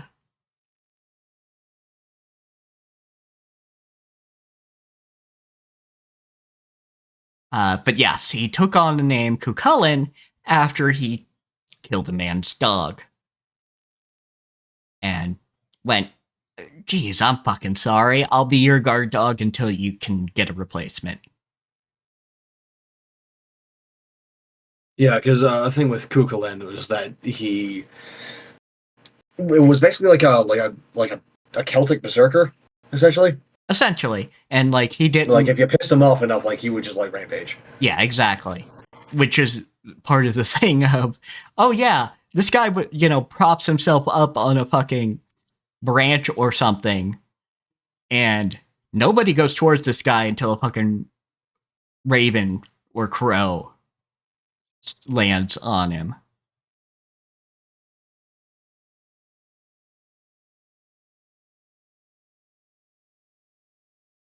But yes, so I wonder Lafarga, where they got Lancer's second spear from, because like as far as I know, Kukulin does not have two spears. Or at least he doesn't have a second spear that has the same effect as Kukulin's second spear. yeah, Or as Lancer's second spear. God damn it. God damn it, Fate! yeah. Because the I thing, hate you. I don't hate you, but I hate you. yeah, because the thing is, like, it makes sense that they go by these, class titles, because the whole point is, hey, don't reveal who the fuck you are right away, because you're about to fight. Yeah, like, and if people know what your legend is, they'll be able to guess at what your noble phantasm, your special ability is. So instead, like, you just fucking say, like, whatever their role is, which is like rider or, saber or sorcerer or fucking whatever the fuck. Yeah. Lancer, archer, etc.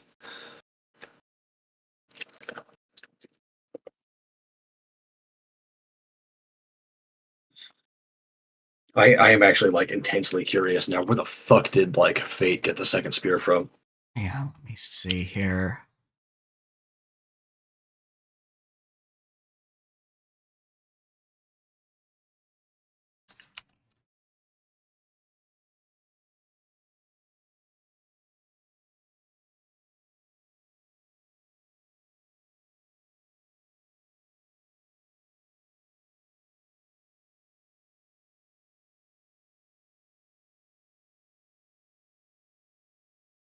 Second spear is like not even fucking mentioned.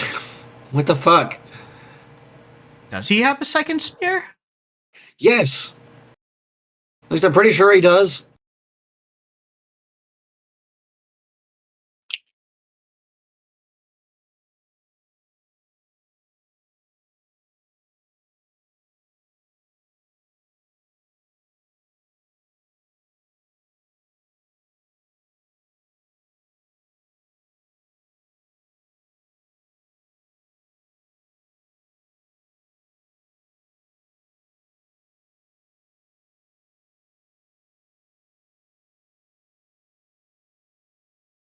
Oh, I'm thinking of the fucking Fate Zero's Lancer.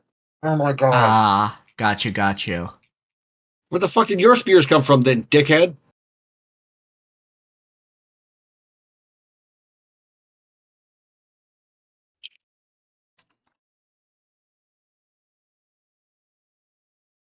I don't remember this guy having two spears in the Legends either. Yeah, What the though fuck? at least he's got them though, because I was real confused when you said Lancer, Lancer had two spears, because none of the art was showing two spears, and I played some games with Ku in it. But no, it's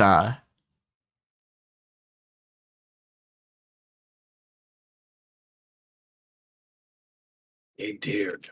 Okay, let me see this. the Armuid.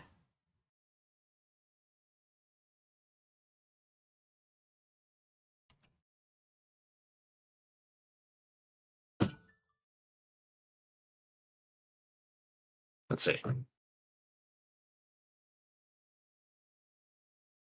I think it might be one of those that just got made up for something.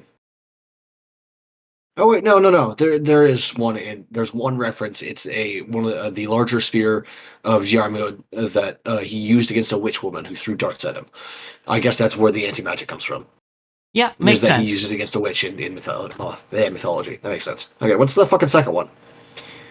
Gabe Weave. Okay, what the fuck are you? Gabe Weave.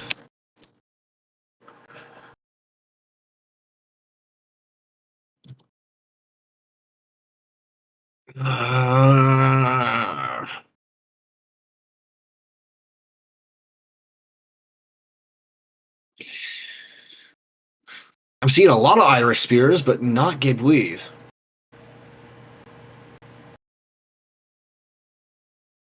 Yeah, let's see.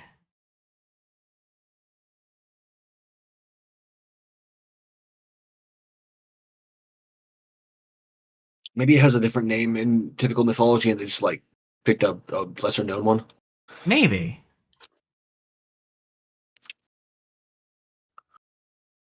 No, there. Yes, okay.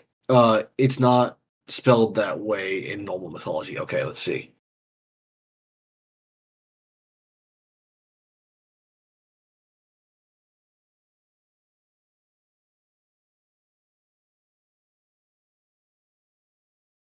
Okay, yes, his weapon does inflict wounds that cannot heal Okay. in normal mythology. Cool, excellent.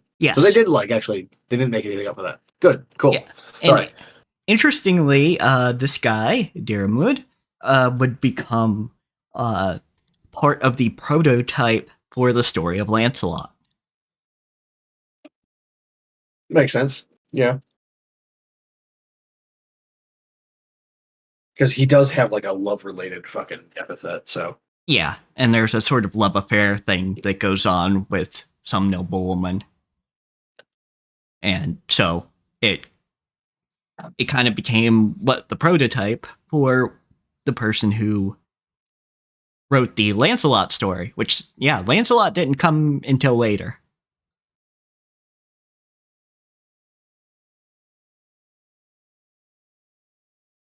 I wish we had more of Irish mythology still floating around. Yeah.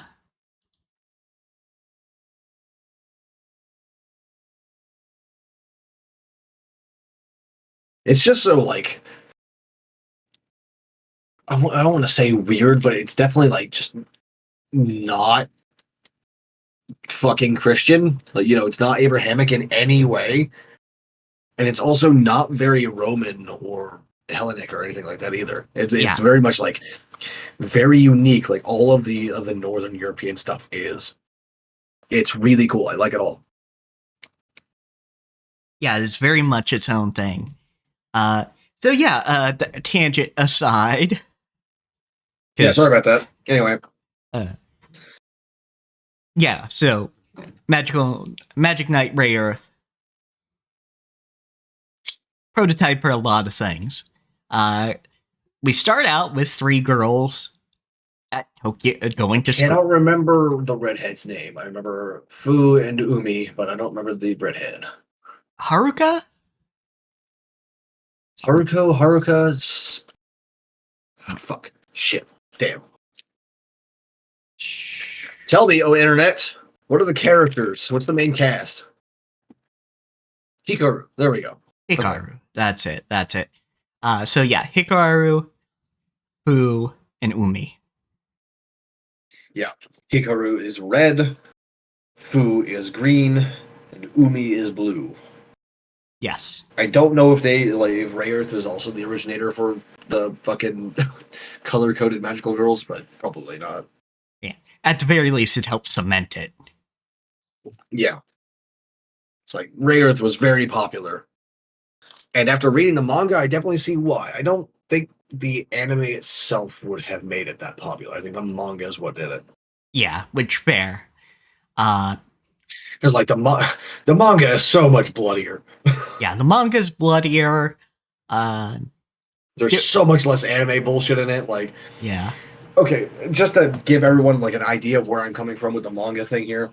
The manga, it has standard monster designs for today, which means 20 some odd years ago, it was extremely inventive. Yeah. So, like, along with shit like Dragon Quest and Final Fantasy, the Ray Earth is one of the things that fucking cemented these things in manga. Yeah, absolutely. And part of that is Rayearth was inspired by Dragon Quest to some extent. And also a little bit of Final Fantasy because Sage Cliff, there we go, Sage Cliff has the fucking summoner horn on his head, and he's a summoner. Well, that's the thing is. Well, yeah, no, because I think we decided, or we found out Final Fantasy 3 came first. Yep. By more than a few years, actually. It was like 5 years, I want to say. Let's see, Final Fantasy 3. Release date. What are you? You are 1990, and then if I recall, Magic Knight Rayearth got its first published volume in 1994. Yeah, 94. Yeah, so 4 years. By 4 years, which of course they could have just come out of the same thing, right? If you're gonna base a mage on anything, you're probably gonna base it on the monks or the priests around you, right? Yeah. Which is where we think that the Summoner's Horn came from for Final Fantasy as well. Yeah, just so it might just be based on the same thing, yeah. or they were fans of video game RPGs, which we already know because Dragon Quest. Yeah, exactly. So, first off, Fu gives Hikaru money to go see shit with the binoculars on Tokyo Tower, and you just see the gay, lesbian, gay.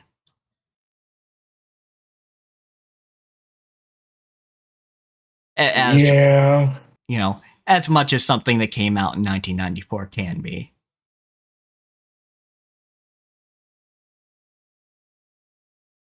And then they all get summoned.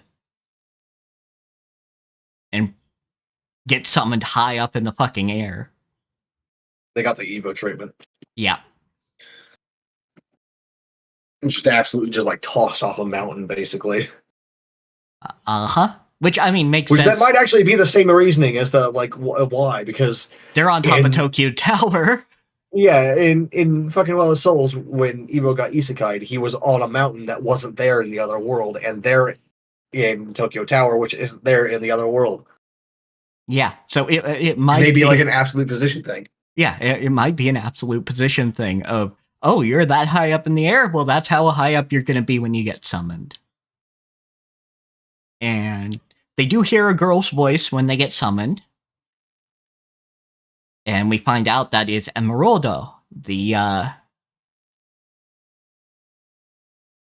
pillar. She's called Princess, but yeah. I think that's, in this case, it's just a form of respect. Yeah, right? Yeah, because she's not actually the ruler. Yeah, because it's Emeraldo Hime. She's kind of the ruler, but kind of not. It's complicated. Yeah, she's definitely protected as if she were the ruler, but she's also not really involved in the decision making at all. Yeah, because she can't be to a certain extent. Yeah, her role explicitly requires her to not be, for the most part. Well, it requires her to be thinking of the country as a whole. But she's not writing laws or giving orders or anything like that. Yeah. For the most part. Yeah. So, we find out she is essential. Her prayers are essential for keeping this world stable.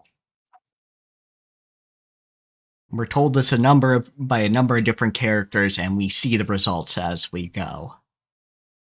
This world does start to fall apart at the seams. Without her prayers. Yeah, the explanation is that the world is a world of will, as in what you believe or what you want, and your emotions affect the world around you. And with enough people, then it becomes kind of chaotic and sort of tears apart reality. Yes, and also the world itself is a reflection of the pillar's heart. So if the pillar isn't doing well, the world isn't doing well.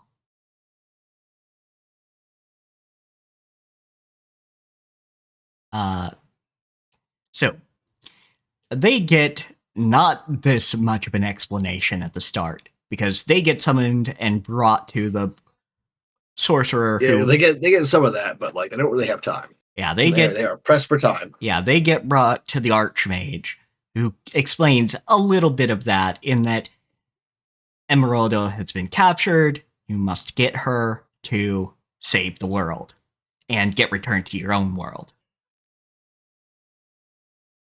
And to go over the characters briefly, we've got Hikaru, who is a very spunky individual. She's red. She is very much the leader type, very forward, very direct. Yeah, very direct melee, and of course she's fire. She is teased a little bit for looking younger than she is. But mostly she's just short. Yeah. She's just a short ass.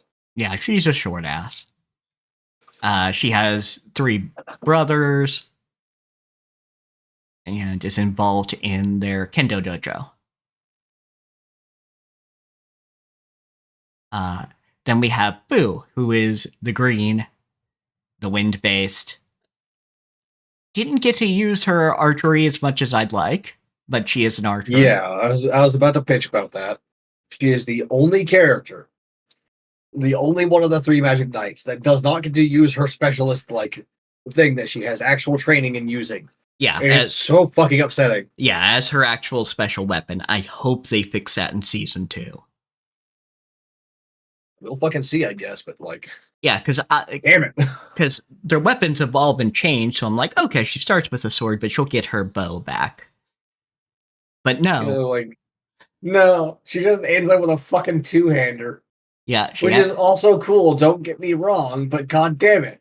Yeah, because she imagines herself with a bow, she picks a bow out of just some pre-made weapons that they get access to, and she's part of the school archery club. And she's apparently pretty good at it, too. Yeah, and she's apparently good at it. She has wind powers, which would go great with archery. She never gets a fucking bow. It's upsetting. Yeah, her weapon is not... Her actual magic weapon is not a bow. And it's a sword like everyone fucking else. Yeah, damn it. And then we have Umi, who is a rich girl. Granted, Fu is also a rich girl. Yeah. But has more of the rich girl persona, is blue. Yeah, and Hikaru isn't exactly like poor either. Yeah, she's not. I wouldn't say poor. She's a rich girl, but like her family owns a fucking dojo, so. Yeah, I would put her in like middle class, upper middle class. Mm. You know, she doesn't have maids though. Yeah, that's true. She definitely does not have maids. Yeah. So Umi is much more the rich girl. She's a little harsh at first because she just wants to go back home, which I mean fair, but also like understand the situation you're in. And she chill, big girl. Yeah, and she is a fencer, which is one of the reasons she wants to go back. Is she wants to be involved in the fencing competition. Yeah, she was like a week or so out from like the next competition that she was really looking forward to. Yeah, absolutely. Which, when we get to the end, we do see, oh, yeah, you were just gone for a little bit, at most. Like, your classes are still at the field trip, kind of thing. Yeah, if I recall, like, they had, like, literally no time passed because no one even noticed that they were missing. Yeah, no one noticed they were missing, so it probably happened for the people still in Tokyo Tower, the time that the Flash took. Because everybody... Probably, yeah. Yeah, because everybody responded to the Flash. Like, hey, that's a flashing light. That's blinding. So, probably what happened is the Flash happened, and then they get to go back, and the Flash fades. Either way, Umi still has the capability of getting to her competition. We don't actually hear how it goes so far, because we did watch the first. think she really cares all that much anymore, to be honest. Yeah, because of things we're going to discuss later. Yeah, and like even if she did join, I think she would absolutely fucking trounce anyone. Yeah, that is She kind kind of of has like real combat experience now, so she's got that fucking like that warrior's instinct now. yeah, absolutely. So they find Persea, who is in the Forest of Silence, which blocks magic from being used. Well, first off, uh, fucking gets chased by one of the villains, which is pretty good. Yeah, Like, it didn't take long for them to go, all right, let's send, like, a lieutenant after them. yeah. One of the big bad evil guys, fucking like lieutenants, like immediately sets out after them as soon as they're summoned. So like that's the good shit. And like, because what you want in something like this is either for the big bad evil guys to be competent enough to send someone after you immediately as a hero, or for them to like literally not know you exist because they have no way of knowing you exist. Yeah, but in this case, they do have a scrying tool, basically. Yeah, like he's got a, I think it's got a giant mirror on his wall. Yeah, like, yeah, scrying mirror That's or just right. something. And so, very aware that Emeraldo summoned the Magic Knights. Yeah, because like he was probably like watching Clef at the time, right? Because Clef is the like next biggest threat after the Magic Knights. Yeah, exactly. Clef is powerful, but not powerful enough to really deal with them. Yeah, Clef could probably deal with each of the like Lieutenants, but not lieutenants Zagato. easily enough. Yeah, but not Zagato himself. Yeah. By the way, Zagato is the name of the big bad evil guy. Yes, big bad He's evil the guy demon lord. is Zagato. And Zagato turns Clef to fucking stone while the familiar gets the girls out of Dodge. So they find the smith, Persea, who was meant to give them their weapons. But with that, well, they deal with a golem that's the consistency of mud, and it's Hikaru that figures out. Yeah, it's like an elemental or what have you, some shit like that. Yeah, and Hikaru figures out, oh, okay, we can get it into a lake. Yeah, and then it'll like dissolve into the water or whatever. Yeah, and won't be able to hold itself together. I guess like a fear of landslides probably spawned that one, right? Yeah, exactly. Like they even brought up, oh, landslides. Hmm. But anyway, I like Persea a lot. Yeah. She's cool. Yeah, she's cool. Has a sort of dancing aspect to her magic that she uses to craft weapons, which is interesting. Yeah, because this is a world of will and magic. You don't necessarily need a hammer and anvil for that. Yeah, if anything, the hammer and anvil are crutches that you need to trick your brain into knowing that you can do this. Yeah. They don't explain that explicitly, but that's kind of the vibe I get. Yeah, definitely. Because like I don't see a lesser weaponsmith doing the same thing that she did, right? Yeah, exactly. So I think it is a situation of, okay, you learned how to do magical forging in a very like direct power of will sort of way. And it's very ritualistic, but it is not using a hammer and anvil. And granted, she is actually a decent fighter. Like, she doesn't come up with the way of dealing with the she's no golem. knight or anything like that, but like she's definitely capable. Yeah, she's worked with her weapons before. So everybody picks a weapon, and they pick what they're kind of comfortable with, especially Fu and Umi. Yeah, it's interesting because like in the manga we get direct information on what their specialties are and who they are very early before they even get into their first fight. Yeah, whereas they take Like their they're just like time. introducing each other basically, like being like, oh yeah, like I was in the archery club. It's like my family runs a kendo dojo. Blah blah blah blah blah. Yeah, and the anime waits to do that scene, and I don't think Yeah, that, and I don't think that's in the anime's favor. yeah, I don't think so either. Like a lot of the differences between the anime and the manga, I do not think were in the anime's favor. Yeah, like a lot of the differences. Though I think I'm okay with the guy they meet being a bit of a liar. I think I'm okay with that too. What I'm not okay with is some other parts of him. Yeah, but is that actually a Did difference you read between? the manga? No, I did not read it. So Okay, well we'll get to that later then. yeah, you But can tell there me is the like a difference. very major difference in his arc in from the manga and the anime that like I think was better in the manga. Yeah. So they're going to go get some magic ore that can make Yeah, it's called evolving weapons. Escudo. There we go. Escudo, yes.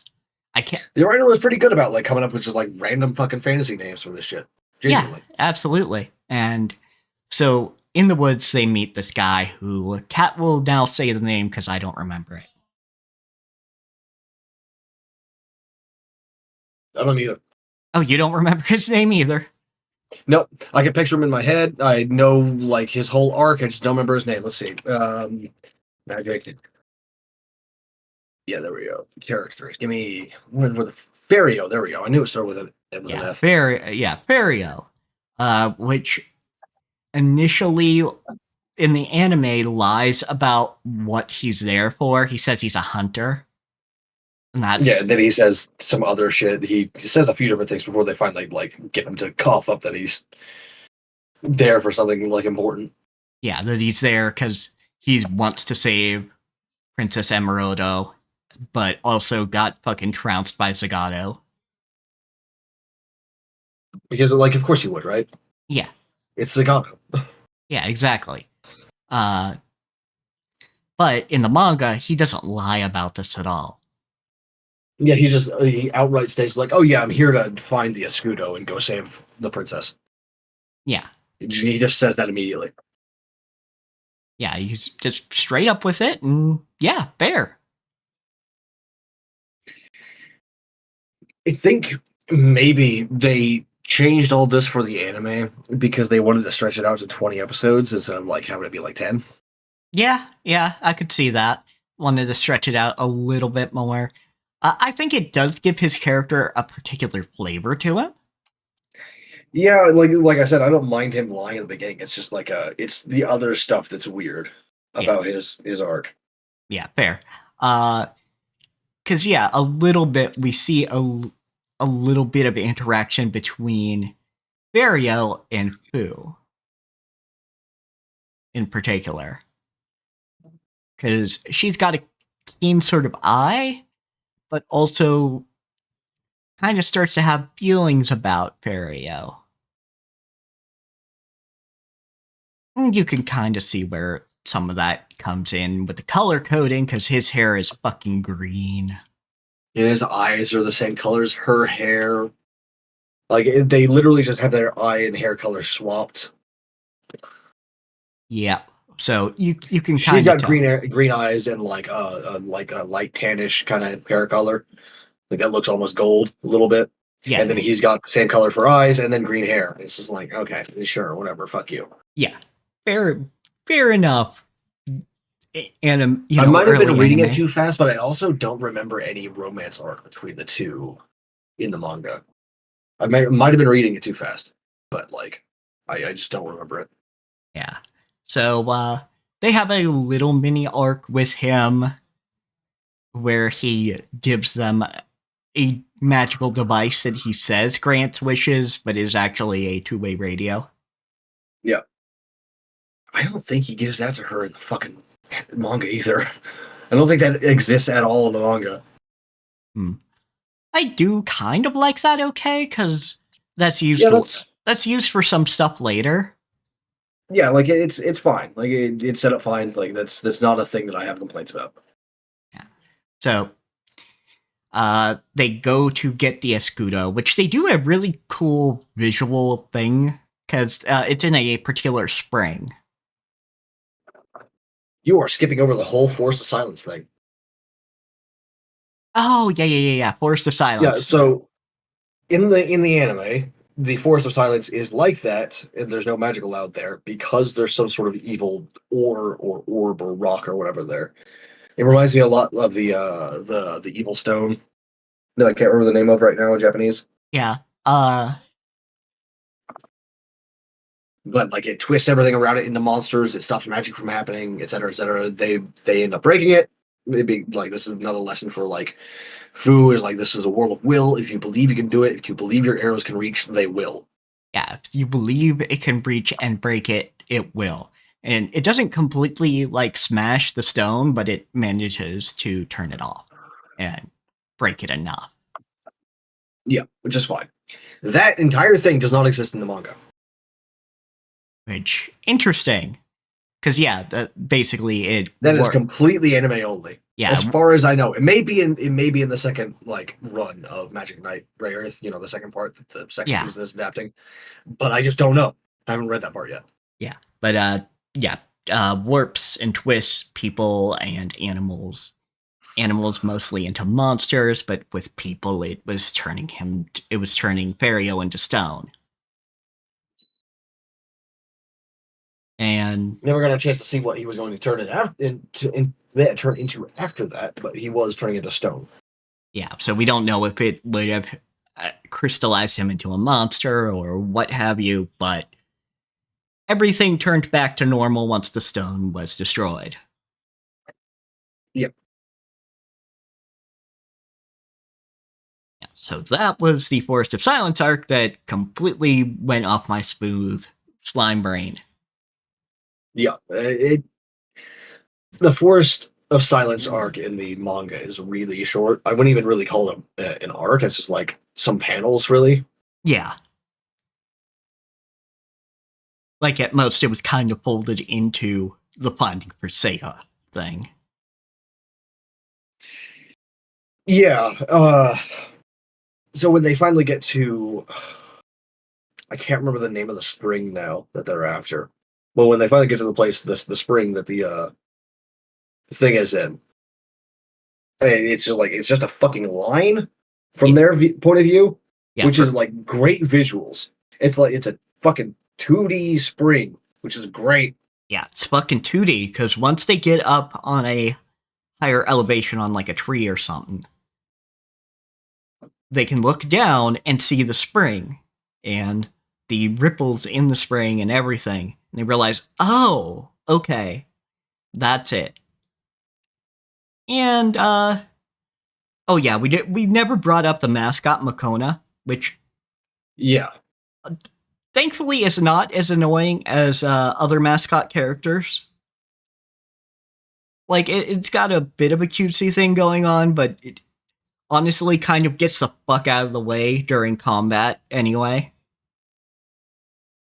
yeah. Another thing is like in the manga, instead of like being like calling each other friends and shit like that, taking a while to like get to know each other, they almost immediately goes like, "Oh yeah, we're sisters. We'll call each other sisters." Yeah. Sweet Home Which I Alabama? think, shh, silence. Uh, damn it, I lost what I was trying to say because you're a fucking joke. God damn it. No, I think I got it. Okay. I think the better way to adapt that would have been to make the sisters thing happen later, but still have it happen, right? Yeah. That's a little quick for like pledging sisterhood, right? Yeah, absolutely. Like, yeah, they could have adapted that and had it come later rather than just getting rid of it entirely. But I don't think it's missing too much from not doing that because we see their bond in other ways. It's true. Something we did kind of skip over is that people were kind of fucking afraid of them when they got out of the forest. Well, we haven't even finished that yet. Well, I thought it was they stopped in a town and then they went to the spring. You might be right. Shit, I'm getting the order of stuff mixed up because like I read the manga and the anime, and now like everything's all jumbled. Yeah, because there was a monster that they had to deal with because they kept hearing fucking monsters and having to deal with monsters in the forest, even after dealing with or in the forest. There still are monsters, just not quite as many. Okay, I was wrong. There is some flirting between Fu and Ferio. Okay. There is some. It's just not as obvious in this because one of the major characters in the anime, Inova, does not exist in the manga. Oh, Innova just He's doesn't not fucking there. exist. Okay. Yeah, he might be in the second part, but like in the first part, he's just not there. I saw a design for his monster form in one of the like side things, but other than that, he's just not there. Huh. Alrighty. Which Innova is kind of a right-hand man for Zagato. Yeah, he's one of Zagato's lieutenants. But yeah, we have just this small thing of, yeah, these people are fearful. They come out to do something about the girls that they had just caught in a fucking net. Yeah, they step in a fucking net trap and everything. Yeah. And a monster comes, they run off, but of course, like, a little girl falls down and Hikaru has to get involved with pissing off the monster and getting its attention. Yeah, of course. In the manga, Ferio is still with them at this point, and there's no trapper monster. They just walk out of the forest, and then the next bit happens, which we'll get to in a minute. Interesting. But yes, they deal with the monster, save the little girl, and so while most of the town is still suspicious of them, they kind of say, "Oh, we're kind of the same as the monsters. We're no different to the people of this town." At least one little girl, the one they saved, brought Hikaru a flower. Right. I will let you narrate the next bit. Okay, so after they kill the monster in the anime, the what's her fucking name? LCO. There we go. The lieutenant that chased after them at the beginning shows up again to fight them once again. In the manga, as soon as they step out of the forest, they don't even see the villagers. They just get attacked by LCO. They don't step into a trap. They don't see the villagers. They're just like running towards the light. They get out, and then they hear ice attack, and then Umi is on the ground. That's it. Nothing else. Something very similar happens, of course, when the fight actually starts in the anime. Umi goes down, but there's not any blood in the anime. In the manga, she is bleeding heavily from like 8 different wounds. Her breastplate is cracked. Like parts of it are falling off. She's got very deep gashes across her arms and legs. God damn. Like she's like in the anime, it just seems like she's bruised and banged up. In the manga, she is dying. There is a pool of blood under her, which definitely makes more sense for what Fu pulls out later. Yeah, like hold on, let me give you this image from the middle of the manga. Yeah. That is like directly after she's attacked and she's on the ground. That's not even like she hasn't had time to bleed yet. Oh boy. Yeah. Yeah, she gets fucked up. Absolutely. Like it really showcases exactly how dangerous these people are, because like it doesn't just like tussle her hair and fuck up her armor a little bit and scuff her clothes. Like she is on the ground and bleeding out. Yeah. Kind of shit. So of course Hikaru gets fucking pissed. And she had used her magic previously to get this lady to fuck off, but now she uses it again. And But of course, like this is like a full-fledged sorcerer we're talking about here. Getting caught off guard by a spell once does not mean that you're going to do it again. yeah, and she raises her defenses, but it still does actually get through the defenses.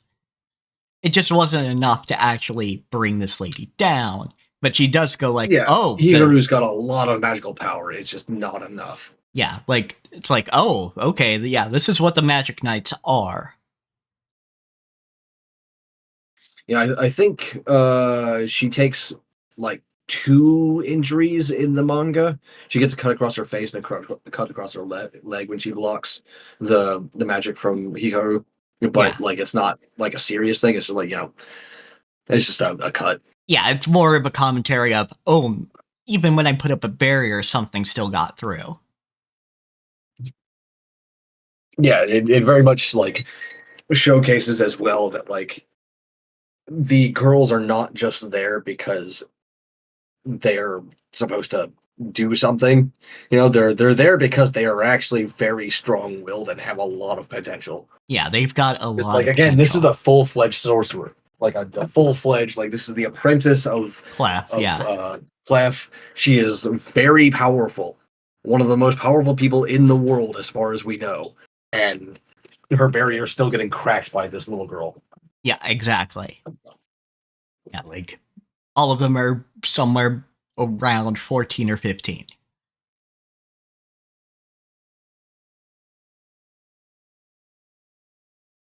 But I yeah, think they called her an 8th grader, and she's like, I'm not that young, so they might be like 10th grade or something, yeah. which should be about 15, 16, somewhere in there. Yeah. So yeah, Umi has to learn how to handle shit. Or not Umi, Fu.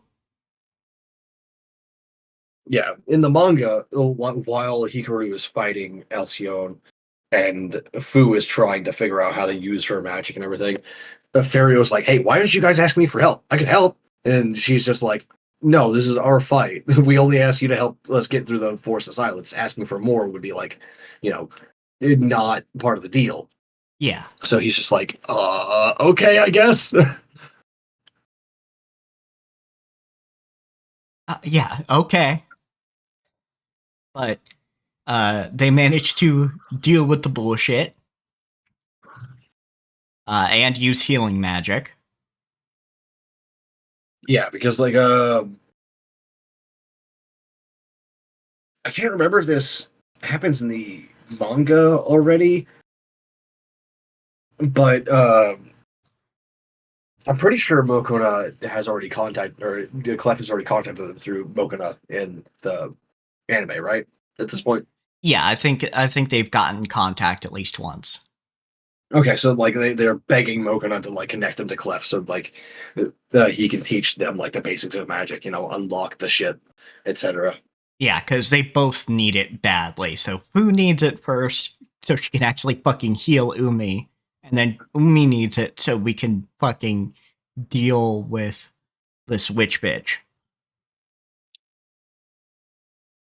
And by their powers combined, they deal with the witch.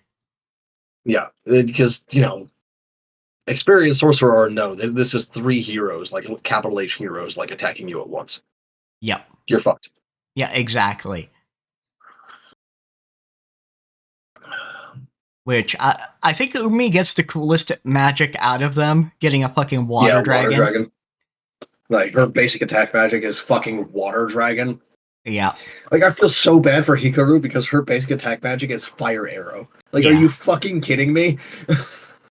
Like the visuals are great, but like the name alone is just like it's on a much lower level than fucking like water dragon and emerald tempest. Yeah, absolutely. Granted, Shut up, cat. some of the most damaging magic, but still. Mm. So yeah, jump ahead to the pond. They jump in and have to deal with a trial. Yeah. Before we go on there, This is where Fario like actually like properly discovers in the manga that these three girls are the actual like, the real Magic Knights. They're not just the three randos walking through the Forest of Silence. Gotcha. And this is also where they part ways. Got it. That makes a lot more sense. And this is also where he tells them the basics of the myth, right? Yeah, to Of do the with story. to do with the three knights, which they don't get the down low for that in the anime until a little bit later. Like they don't get the full thing until later. Yeah, this is also why where he explains like, yeah, I was gonna try and go get the Escudo too, but I also wanted to see if I could become a Magic Knight. I know it's not like part of the legend, but you know, I was gonna try. Yeah, like my world's literally falling apart. I've got to try.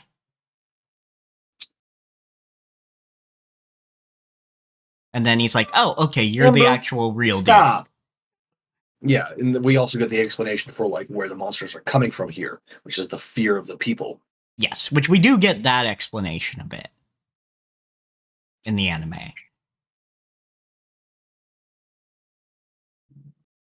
And it's the fears and perceptions and thoughts of the people doing kind of an Amarot thing almost.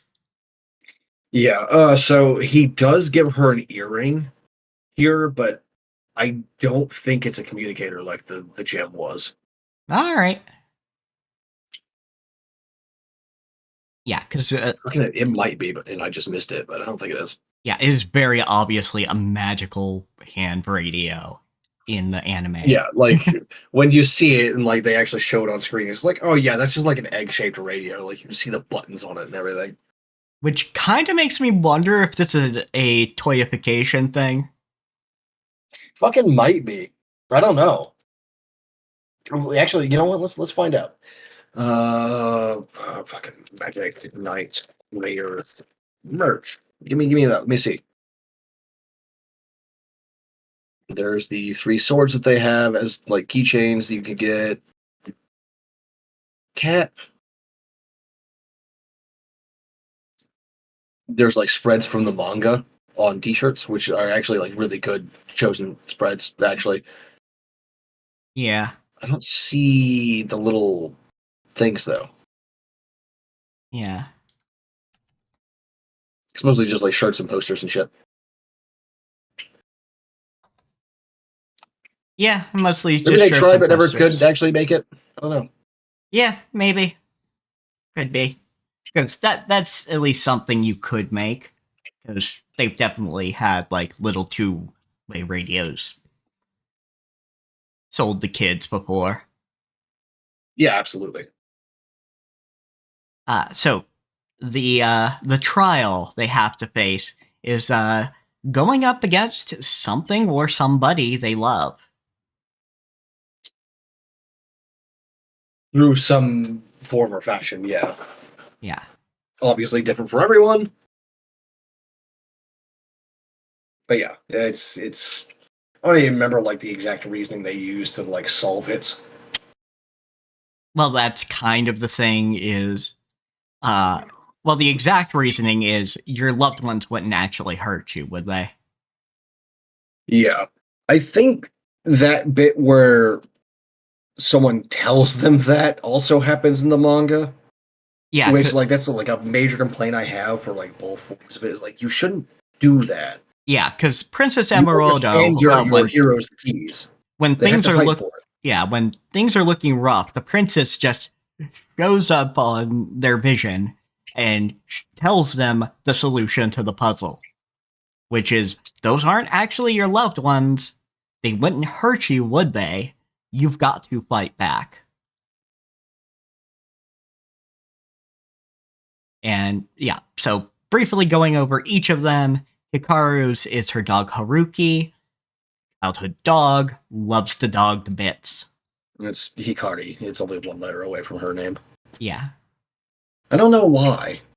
Yeah, I would never name my dog like or my cat or anything like that just like one letter away from my own name. Yeah. or like the name of my kids, depending on like who named this dog. Yeah, It's like just one like that. sound Just away. Yeah. that's so weird. Granted, might be Feels like an easy way to mix up the names. yeah, might have been an instance of Hikaru as a child. Could be, yeah. 'Cause- Yes, it does also happen in the manga. Sorry, I just fucking scrolled to it. yeah. So we've got that Umi, it's her parents, and Fu is kind of interesting in that it's herself. And the reasoning being she takes care and loves herself so she doesn't bother her family. Yeah, her family and friends and all the people she does care about. So Yeah. she takes care of herself the best, or she tries to at least. Yeah. And Fu has to deal with the fact that Which is honestly fairly healthy. yeah, Like, do that and take care of yourself so Yeah. you can help the people around you. You Yeah, can't help anyone if you're a broken pile of shit. yeah, exactly. Yeah, put your mask on before you put on somebody else's. So she has to deal with a unique problem in that her version of things, her double, when she hurts her double, she also receives the damage. Which her solution to that is, I'm just gonna have to heal myself afterwards. Yeah, I'll just heal myself in between shots, shit like that, which is cool. Yeah, like, But at the same time, I also sit there like, but if your double is also affected by what you do, does that not mean that whenever you heal yourself, she also heals? well, I assume. Does this also not mean that she could heal herself? Yeah, I assume the solution is defeat the thing first, defeat the doppelganger, and then once the doppelganger's defeated, then heal herself. Yeah, that depends on like if it can take the same amount of damage as you, though. Yeah. But either way. Oh, and by the way, you were saying this when we were watching it, but yes, you do get more expression and movement from the parents in that scene. Okay, from good. Umi's parents. It's not just a cardboard cutout. Yeah, because they do look like a cardboard cutout. They never move away from like a family photo kind of pose, and they just like launch magic. But they don't. Again, they don't move their hands or anything.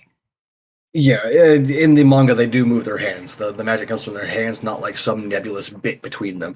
And their clothes move based on like the force of the magic and like the retaliation, everything. Like they don't like respond or make expressions, but they do react to stuff that is happening. Yeah, gotcha. That's the important thing, because yeah, they're going to be expressionless automatons because that's essentially what they are.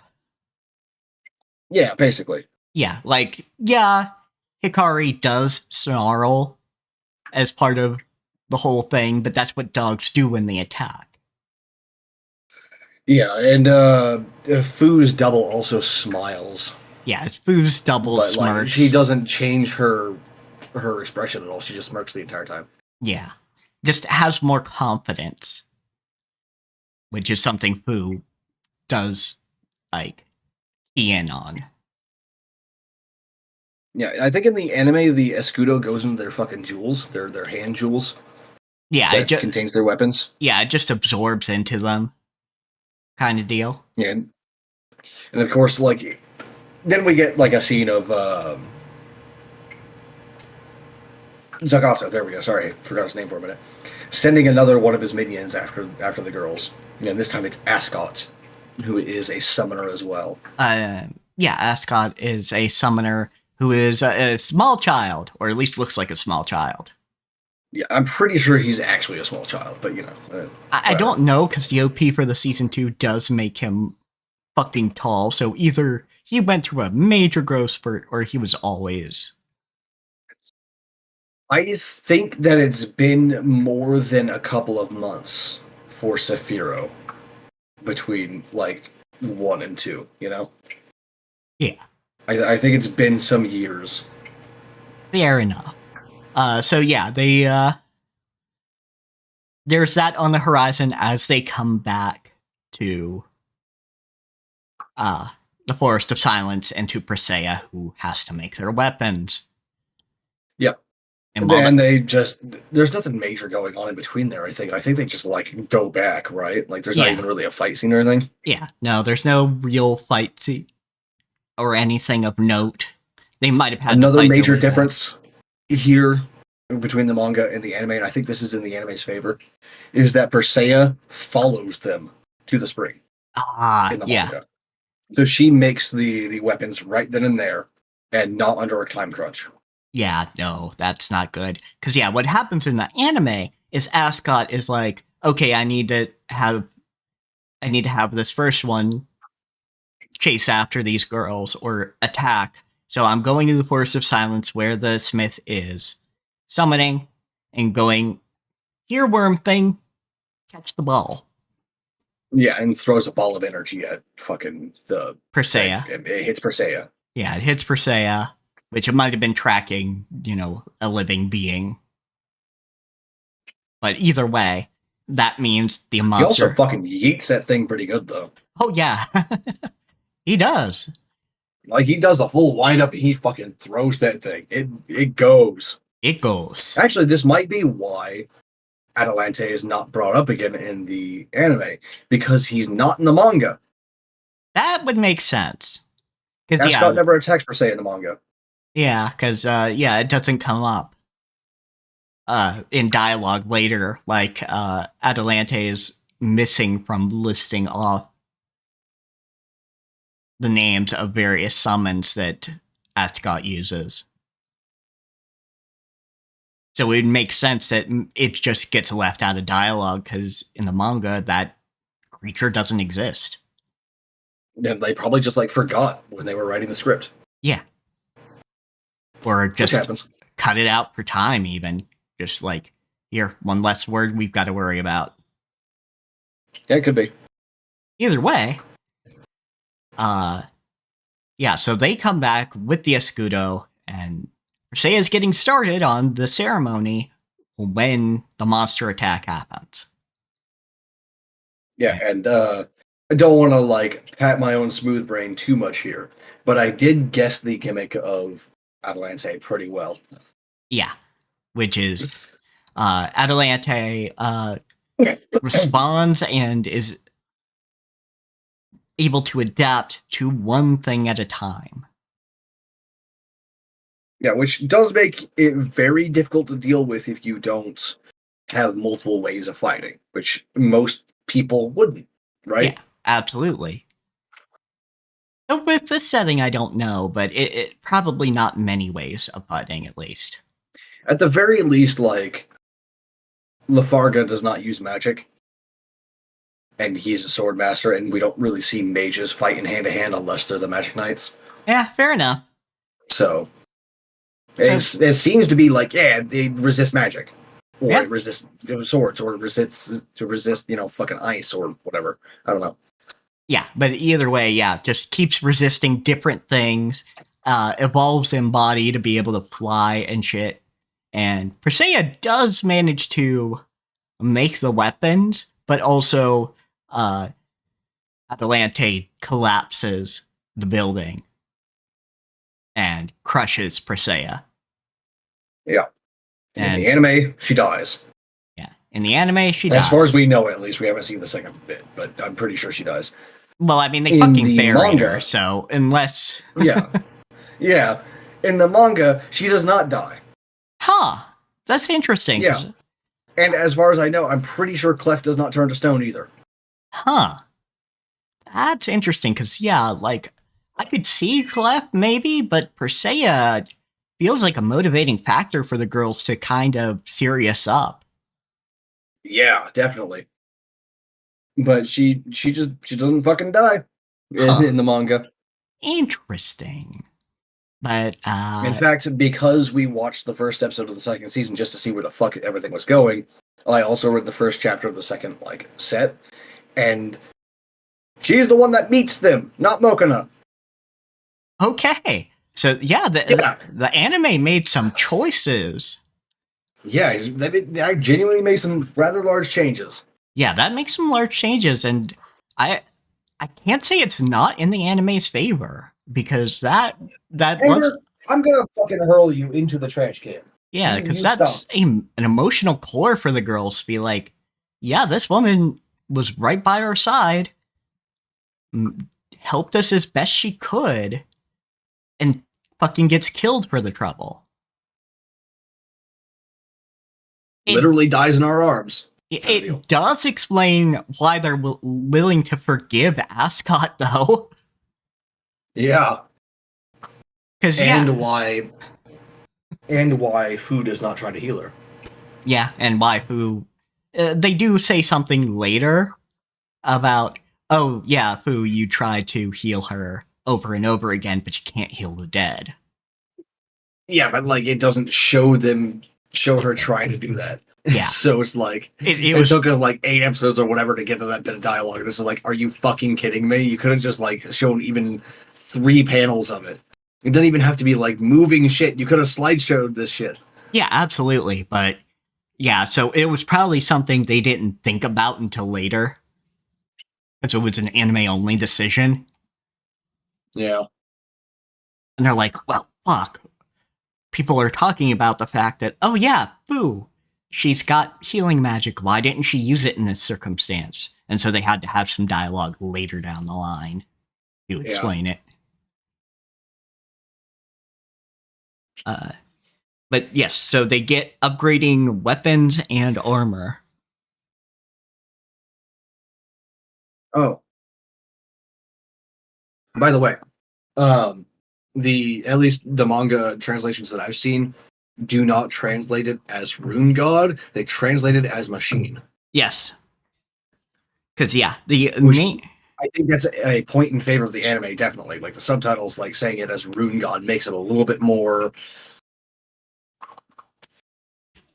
I don't know, mysterious. Mysterious mysterious for a English speaking audience, because the way they do it is machine, which is a kind of spirit, essentially.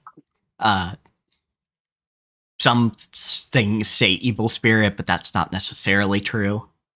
Yeah, the ma, while it does mean evil, also just means magic. Like those two words are not related. Yeah, it's a convergent evolution thing. Yeah, so it is a play on words. You can even see it in the actual Japanese word for magic, which is maho. Yeah, maho. It's still got the ma in there, which is kind of funny because like the word for demon in Korean is also ma. Interesting. Yeah, so like if you have a character's name something like Chunma, that's like heavenly demon. That's his name. Gotcha. But yes, so they go ahead and with that in mind, machine, it's a play on words, the spirit and machine, because that is what they need to do, is use their escudo weapons as a way to open up how to wake the machine god. Which, we find out that's actually a fucking mech. Like at first, like if you know the premise of the thing, like you see the tags, like you know that there's mechs involved in this shit. So these are mechs. The rune gods are the mechs. Yeah, the rune gods are the mechs, which they initially think there's only one, but they go to a water temple. Yeah, that is a point in favor of the translation. Just saying it machine instead of gods. Rune gods is like you don't know that there's only one, or that there's 3, or whatever. Like you can't tell because like it's a weird word. Yeah. So they wake. God. Yeah. Yeah. So they. Oh, and also they're told, yeah, you'll know the rune god when you see it. What we thought that meant was, oh yeah, this thing's going to be super obvious. What we didn't expect was you're going to get possessed. Yeah, like I thought they'd like walk into a temple or some ruins or some shit and be like, oh yeah, there's a fucking mech just like there, just in a hangar. Okay, fair enough. Or something obviously magical. Instead, they just get like puppeted by the damn thing to walk further into the damn temple. It's just like, okay, I guess, yeah, you will know it when you see it. Shit. Yeah. Because your mind won't be your own at that point. Fuck. Yeah, because it's not really like puppeting so much as a trance. and getting some of that information. And in a trance-like state, the person who the mech is for will wander towards it. Elemental affinity and all that too. Yeah, elemental affinity and all that. So, yeah, they get in front of this water dragon, which initially is inside a tablet, basically, depicting it. Don't they go through their weapon evolutions first? I can't remember. Fuck. Did they all evolve their weapons already? I think so, yeah, because okay, fuck. We because went they reversed the order. Yeah, we went over a lot of this shit. We went over a lot of things then, shit. Yeah, and the manga doesn't have any of the weapons evolving, by the way. They evolve at the same time as the armor does when they get the rune gods. Gotcha. So yeah, they each go through different mini arcs to which I think is weapons. good for the anime, actually. I think I like that in the anime, that they evolve their weapons separately like a time before like they go with their rune god. Yeah, because that gives them each something to kind of go over.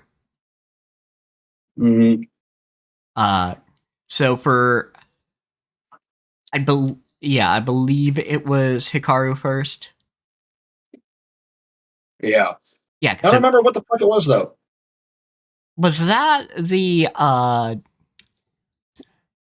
dog? Yes, it was. You're right. Yeah, because they find a monster has killed a bunch of animals out in the forest, and they find a little baby animal. Fuck was Umi then? Umi's was So I know Foos was the desert creature.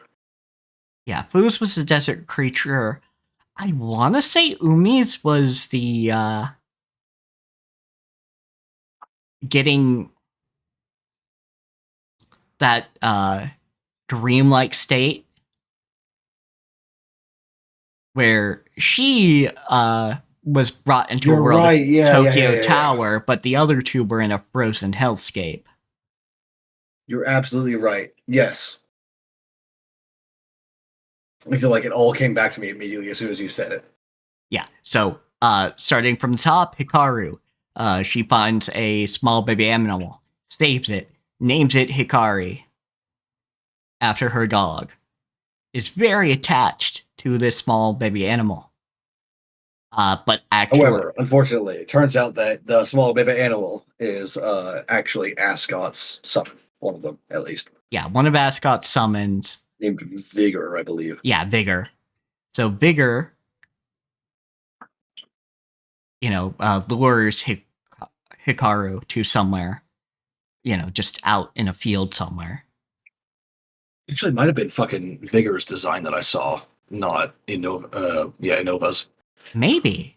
But yeah, Vigor goes ahead, lures her, changes shape, and Hikaru stops her friends from fighting it because she's like, oh, this is just Hikari, and doesn't understand. Which she gets fucking mauled for her trouble. And she keeps trying to get through to this dog, but Ascot is controlling it or otherwise pleading with it to listen to him. And yeah, it comes about that they just have to fight this thing to the death.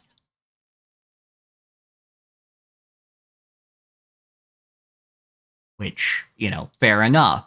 And Hikaru has to deal with the fact, yeah, I've got to fight this thing to keep my friends safe. Sadly. Vigor does seem to be torn between like following Ascot's orders and doing what Hikaru wants him to do, though. So there's that. Yeah. So there is an interesting issue there. For Fu, it is another dealing with Ascot situation. Yeah, this is where the fucking little walkie-talkie things come in as well. Yeah, they come in handy. They meet back up with Fiero. There you go. And it's because like Fario, we already had a scene of this in the anime, so by the time you get to this point, like this is not us jumping around. But Fario finds Ascot, and I don't remember how he gets onto this, but he does agree to like bring The girls out the here. Magic Knights to him, and he uses the fucking communicator thing to do it by like listening in on their conversations and what they're saying. Yep, listens in on them. I mean, he said that it was a thing to make wishes on, so each of them made a fucking wish. Yeah, and they've been carrying it around and talking here anyhow. So like, I'm sure that's not the only thing that he heard. Yeah, it's just the only thing we get to hear as the audience.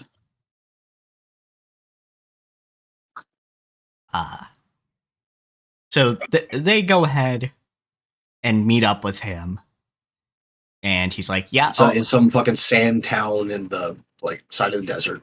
yeah." And there's some fucking cinnamon rolls or something. You know, he gets them food, and Ascot's like, "Oh, okay." Yeah, there's some kind of pastry. Yeah, Ascot's like, "Okay, yeah, this guy can actually lure them out there." Which his goal seems to be like, Barrio's goal seems to be like get into the inner circle so he can fuck up Zagato. Yeah, that's what I thought as well. So I can't remember if he actually like says that in his thoughts or not, but Yeah, but he's essentially trying to, he's trying to place himself as becoming the apprentice of Ascot. So I have to assume it's for access. Yeah, it would have to be, right? Yeah. So he leads them out there, but he gets second thoughts and lures this new monster away because it responds. Yeah, I don't remember to its sound. name. Yeah. I don't remember its name, but it's like a sand shark that hunts by sound. Yeah, and response to Ascot had it memorize the voices of the girls, so he uses recordings of them on the little fucking communicator to draw it away. Yeah, draws it away. It can only move around in the desert. Cannot go into the forest. And the reason those are bunched up against each other is that monster probably turned it into a fucking desert. Could be, yeah. Or something turned it into a desert because that's recent.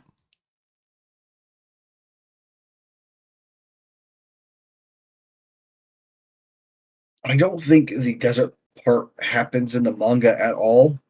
Yeah, okay. So I can't even say if there's more information in the manga. Yeah, but basically, there's a little bit of knowledge of, oh, hey, we've lost communication with the town over across the desert. This fucking sucks, and the girls go to deal with it. Yeah, so in the anime, it's probably the cause, or Ascot's the cause of somehow. Yeah, probably, because it was relatively recently. So they deal with that. Fu has to... Don't you fucking yell at me, cat! Fu has to go save Faria's ass, because Ascot realizes this guy isn't going to help him properly. And so she goes on her own to go collect his ass. And so she has to, she has to fight the monster on her own. Which she does manage. She does manage. The character growth of like being willing to do this to sacrifice oneself for someone else and so on and so forth, and the confidence and all that. That's what gets her the sword evolution. Yeah, exactly. It's her it's the same for Hikaru and Umi and so on. Yeah, and having the strength to use her magic. And it's very much like a classic. It's like a classic magical girl thing, at least in the theming, where it's like, believe in yourself, be willing to like stick your neck out for your friends, etc. Yeah, all sorts of shit like that. And then for Umi, it's that they get sucked into a illusory world. Yeah, Alcyone like fucking convinces Ascot to let her out, and she drugs one of his monsters. Yeah, to power a spell that uses the monster's life force to make the spell work. Yeah, pretty much. And yeah, Fu and Hikaru get brought into a Winter Wonderland hellscape. And Mokona. Where not even her like incredibly powerful ice magic, or not ice magic, fire magic can do anything about the temperature. Yeah. And standing still will just freeze Although them I in don't think place.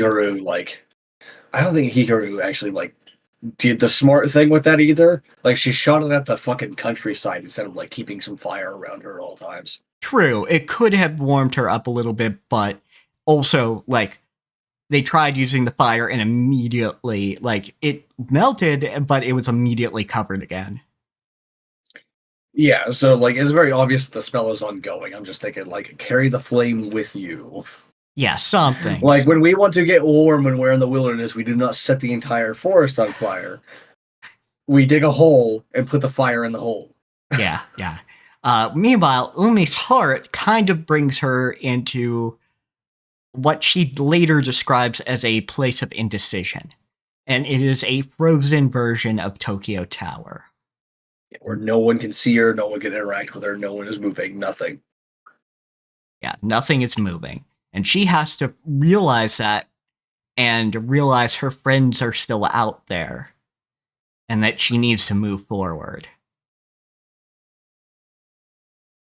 And when she does, the illusion shatters and she breaks out. Yeah, because it was a thing brought about by her indecision, and this is where she decides, yeah, I'm gonna stop trying to prematurely go back home.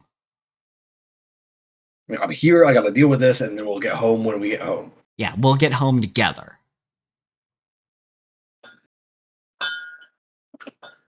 Which I like. I like all that stuff. That's good stuff. Yeah, that is good stuff. So, jumping back to where we were, they get to the water temple. All of temple. this is in the same order, by the way. Like this, it's the same order for the anime and the manga here for the temples. Yes. So, water temple. Water dragon inside a tablet. Yeah, fucking Mokano like pulls out this weird fucking flying chariot thing, and then they're just like, "Why the fuck haven't you been using this until now? Why do we have to walk everywhere? What the fuck, Mokana?" And I'd be pissed too. Yeah, though we get the answer pretty quickly. It is really fragile. Yeah, I think it's when they're going to the Sky Temple that they get that answer. Yeah, or they're coming out of something. Yeah, they get that answer with that because spoilers, but when they try and go to the air temple, Zagato gets in the fucking way. Oh no, that's right. Because in the anime at this point they don't know that there's multiple rune gods, so they could try to go fight Zagato immediately, or try to go free. What's her fuck anyhow? Well, they go where Mokona tells them.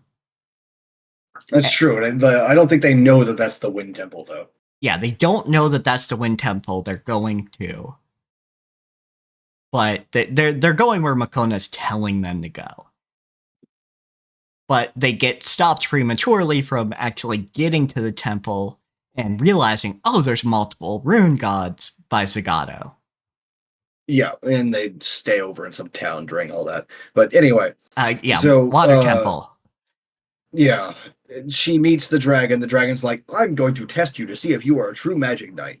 And then doesn't tell her what the test is, but also continually tries to tempt her into like leaving and running and be like, you can still become a rune knight if you survive and shit like that. Yeah. You know, you can go back because home, all sorts of things. Ascot fucking attacks immediately. Yeah, Ascot attacks, but Umi's like, no, I'm not leaving. And fucking dragon goes, all right, the magic is sealed. I see your power. And turns into I see the strength of your heart that will sacrifice yourself for your friends. Blah blah blah blah. So Ascot also attacks here in the manga, but does not use the giant fucking sea creature thingy. He uses something else. I have no idea what the fuck I'm looking at here. It's a weird monster. I like this design a lot. Yeah, it might just be like... But I also don't have a name for it. Yeah, it might be a well, first off, send it to me, nerd. But second off, like maybe it's one of those things that we don't know how to animate this.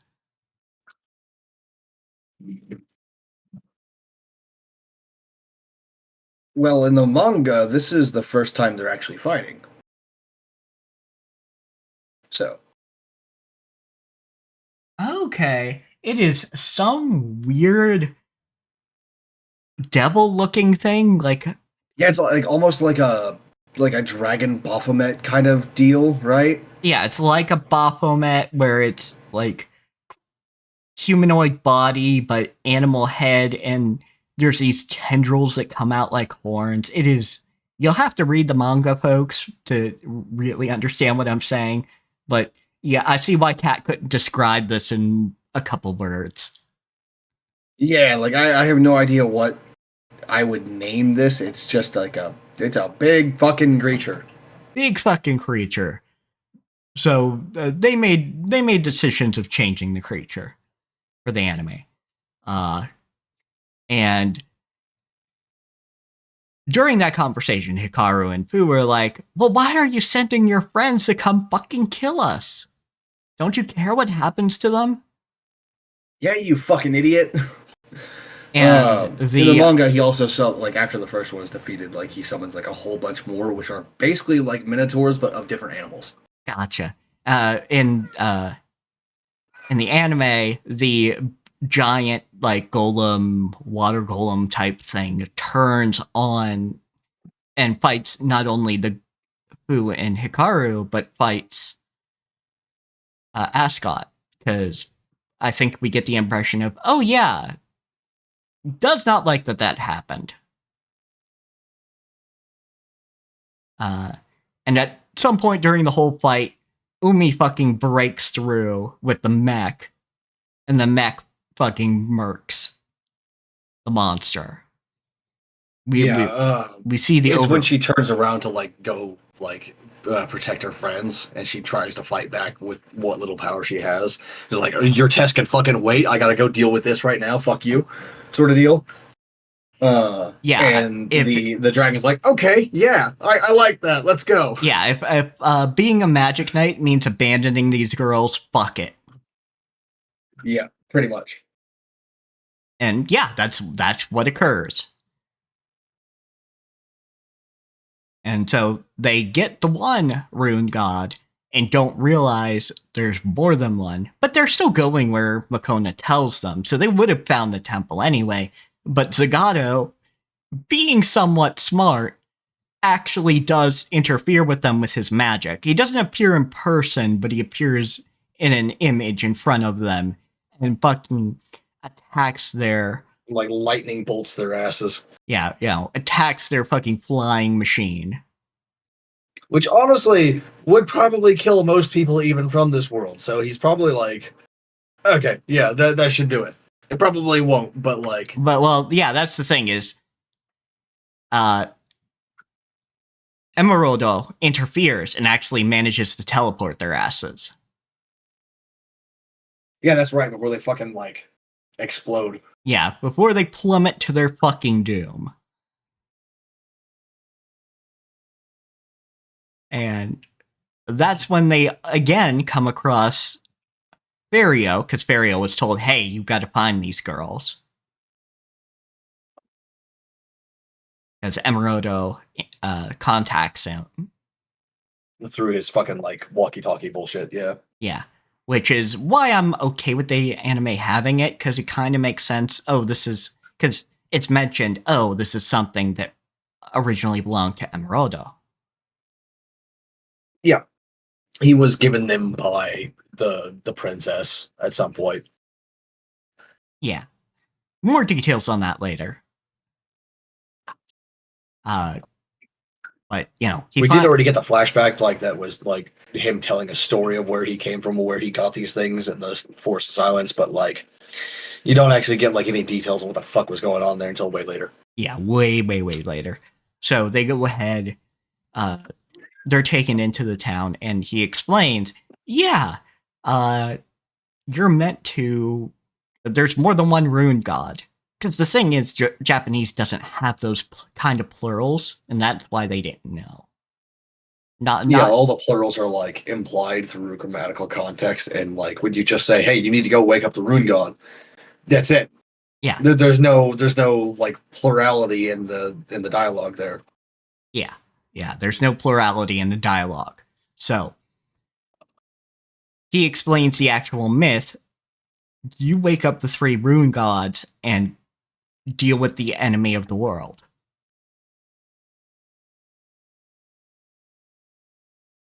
Whatever that may be. Yeah. And while that's going on, another person being paid off by Zagato is like spotted them coming into town and is like, yeah, you kill those girls. I don't remember her name. I Uh, know she's very confident in her looks. yeah, exceedingly so. She Um, even says nice body in English about herself, and it's like, okay, shut up. yeah.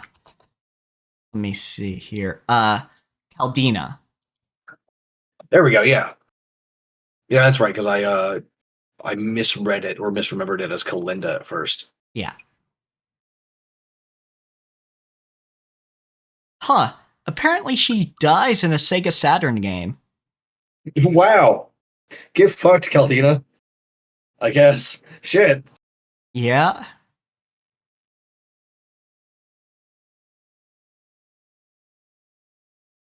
Yeah, because apparently, yeah.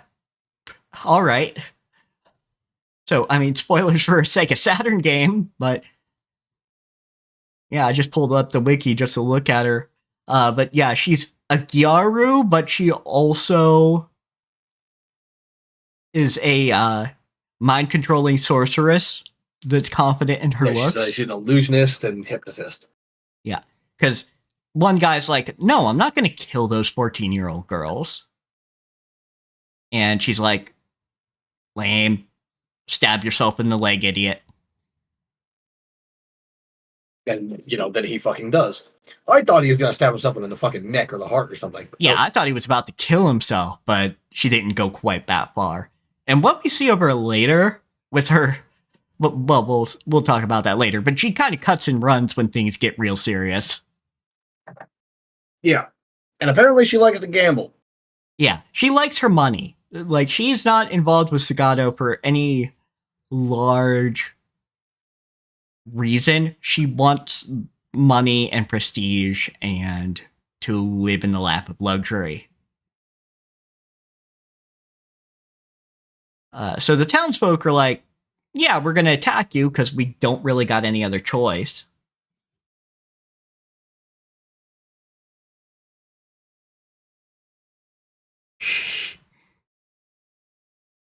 Okay, yeah.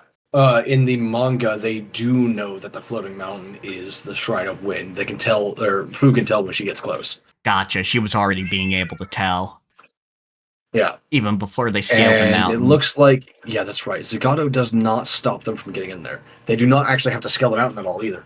Huh. They just fly in because Zagato doesn't get in the way.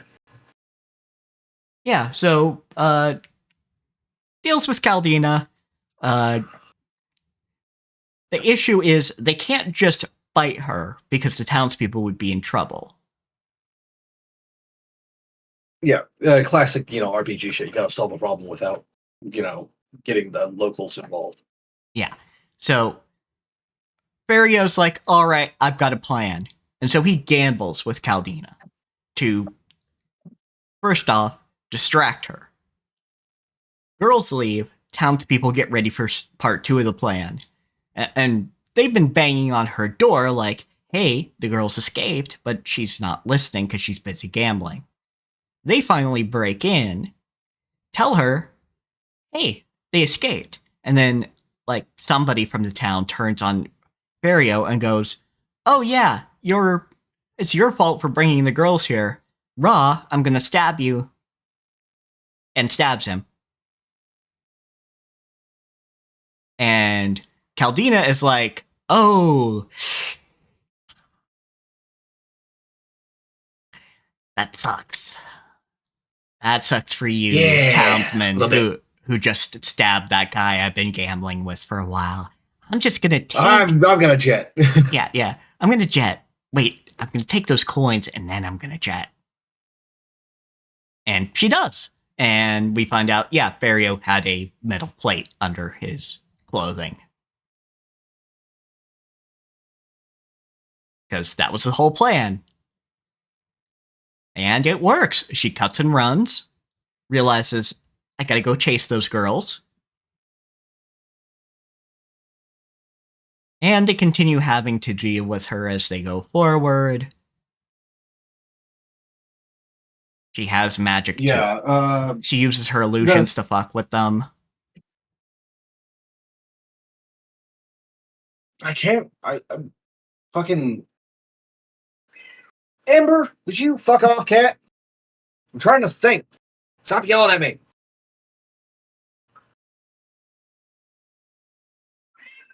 Amber? I can't fucking remember even what I was talking about now. Oh, because it is a clamp property, she actually appears in Tsubasa Reservoir Chronicles. I don't even know what the fuck that is. Okay, so that is a sort of compilation or mashup of a bunch of different settings where characters have to go through different universes to get to where they want to be or get the solution to their problem. Fair enough, I guess. And so Caldina exists as a bartender in one of those worlds, and it's a bunch of other different clamp characters that show up throughout, as well as original characters to the piece. Ow. Shit. Sorry, my knee popped. Yeah.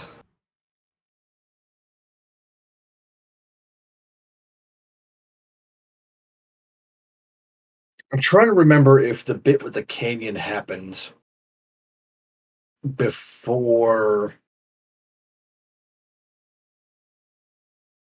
I'm pretty sure it did. I think it happened before they unlocked the Wind Rune God. Yes, it did. Whose name I cannot remember. I should remember. Okay, in the manga, that was one of the same. That was the time that they actually fought Caldina. Was just then. Gotcha. But yeah, because we find out as we go forward that Caldina knows Ascot and kind of sees him as a little brother. As far as I know, that is not in the manga. That may be in the second part, but like right now, nope. And so Ascot's kind of wondering about his feelings. He hasn't deserted folks yet. He hasn't deserted Zogato's thing yet, but he is kind of like, do I really care? Do I really want to do this? Wyndham. Wyndham is the name of. Yeah, you're right. Wyndham. But yeah, so she uses her illusion shits to stop their path, make it harder, make it seem like a rock slide's happening, make it seem like they run into Clef, but not really.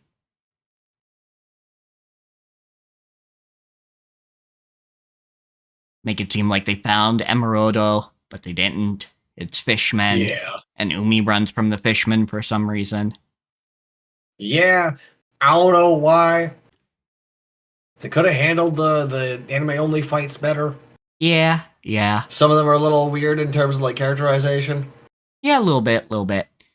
But they managed to get through all that, but then Fu gets controlled by Caldina. And that's a problem until she can will herself out of it. And she does. And she fucks up Caldina's shit. Just thankfully, Ascot really wants to stop her to the point where even when he's frozen in place, he's still grabbing onto her clothes. And that's enough to get through to her of, yeah, this isn't worth my life. And, Fu's like, the reason you lost is it's not worth your life, but I'm willing to die for these girls. Which genuinely makes a lot of sense in terms of, like, actual combat. If you're willing to give up your life in a fight and someone else isn't, you're probably gonna kick the shit out of them because you're willing to sacrifice a whole lot of shit they're not. Yeah, you're willing to make a lot of mistakes, quote unquote, that they wouldn't. Which kind of ties into the Sakamoto Days episode now that I think about it, but Yeah. yeah, so they finally convince Caldina to stop, and she, unfreezes Ascot and goes, yeah, we're never going back to that castle. And that's where we stop seeing them, really. Which is That fine. reminds me of that one scene with Gojo and Megami in Jujutsu Kaisen. I can't remember the full quote anymore. But it does go like it is going along the same lines, like being willing to sacrifice yourself and being able to give up everything to win, or are two different things. Yeah.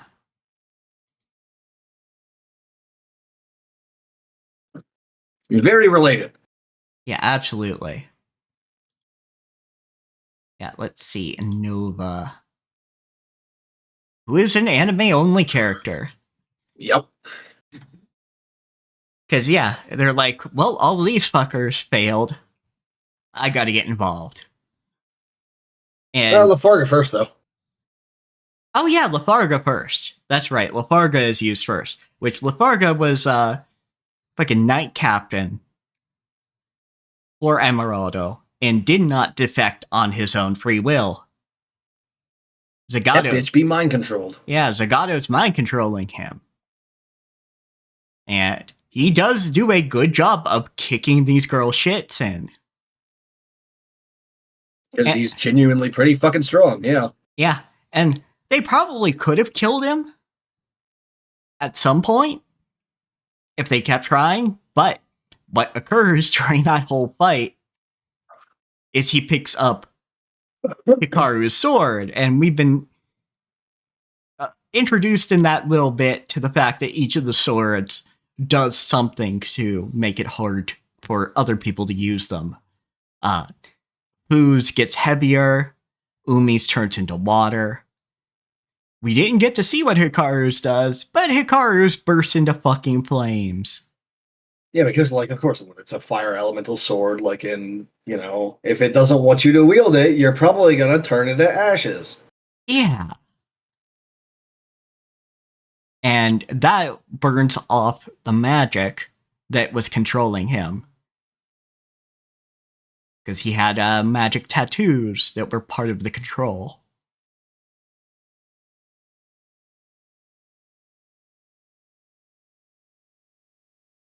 I really wish there was a training like bit there where he went along with them and trained them as they were going. Or at least that would have been really nice. Or at least imparted some sort of advice.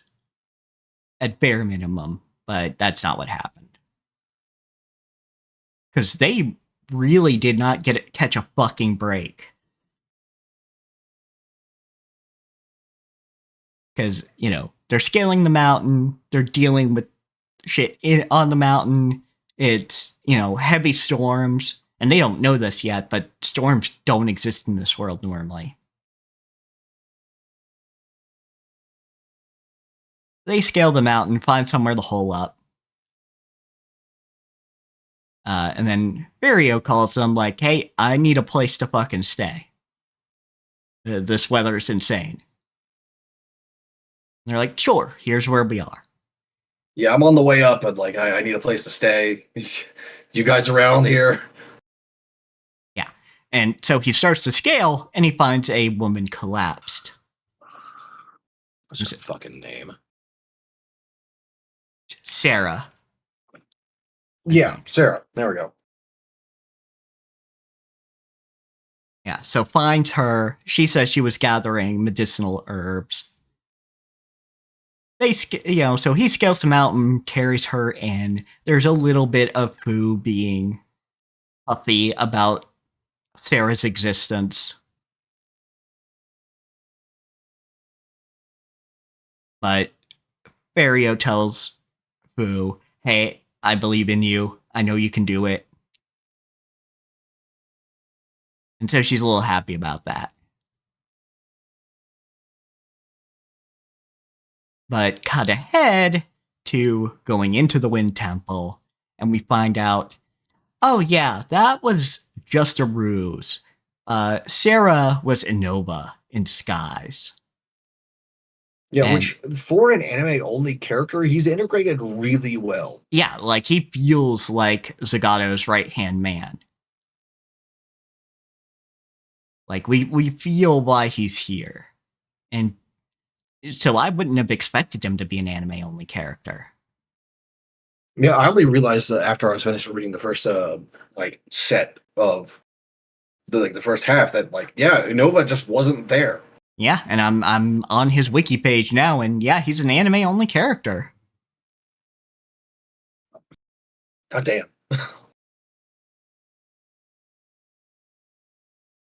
Yeah, so They did pretty well on that one. yeah, Like some of absolutely. the other anime only stuff was sort of like crunchy and weird, but like that was really well done. Yeah, that fucks really well.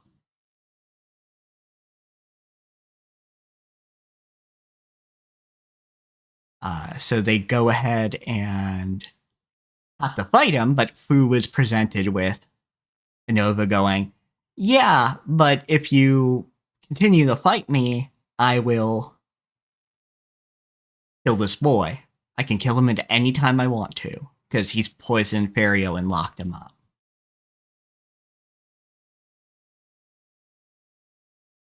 Yeah, I can kill him at any time. Tell me you're not going to be a Magic Knight anymore.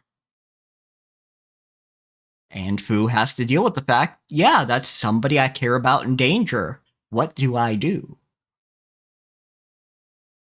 And of course, she decides to still be a Magic Knight, and so Wyndham, who is a bird, goes, yeah, I'll turn into a mech and ice this dude. Not entirely, like he has to crawl back, but it's enough I'll to get you out of danger at least. Yeah, is enough to drive them off. And keep in mind, they don't have access to each mech as they go along.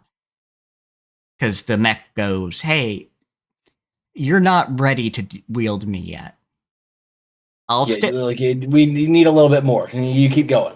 Yeah, keep going. I'll be here, but I'll appear when you're ready.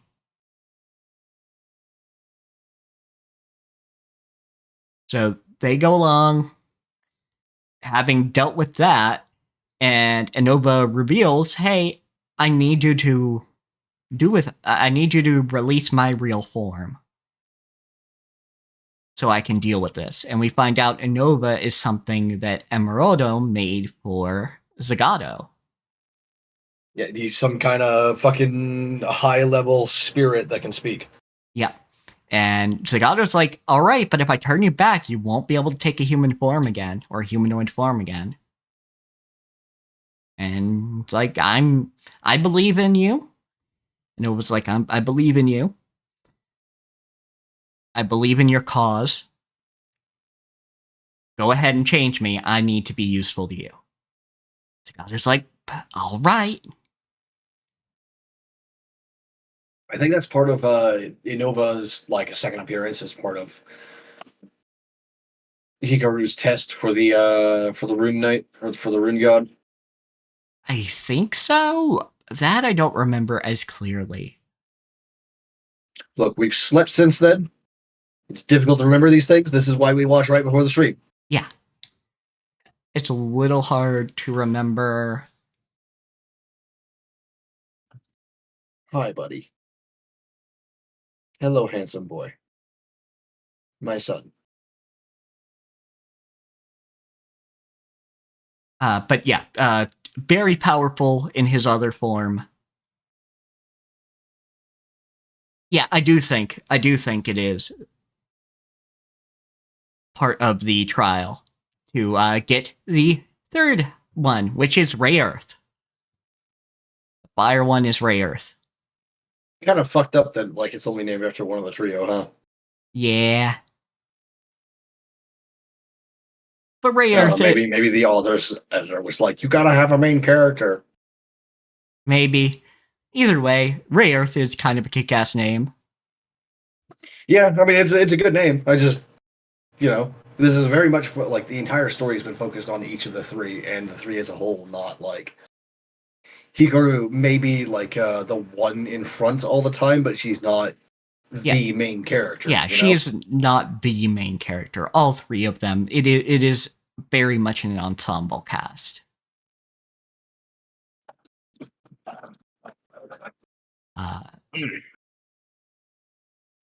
But yeah, Hikaru's isn't as. Oh no! I actually remember they do beat Inova before the contest, because I remember now.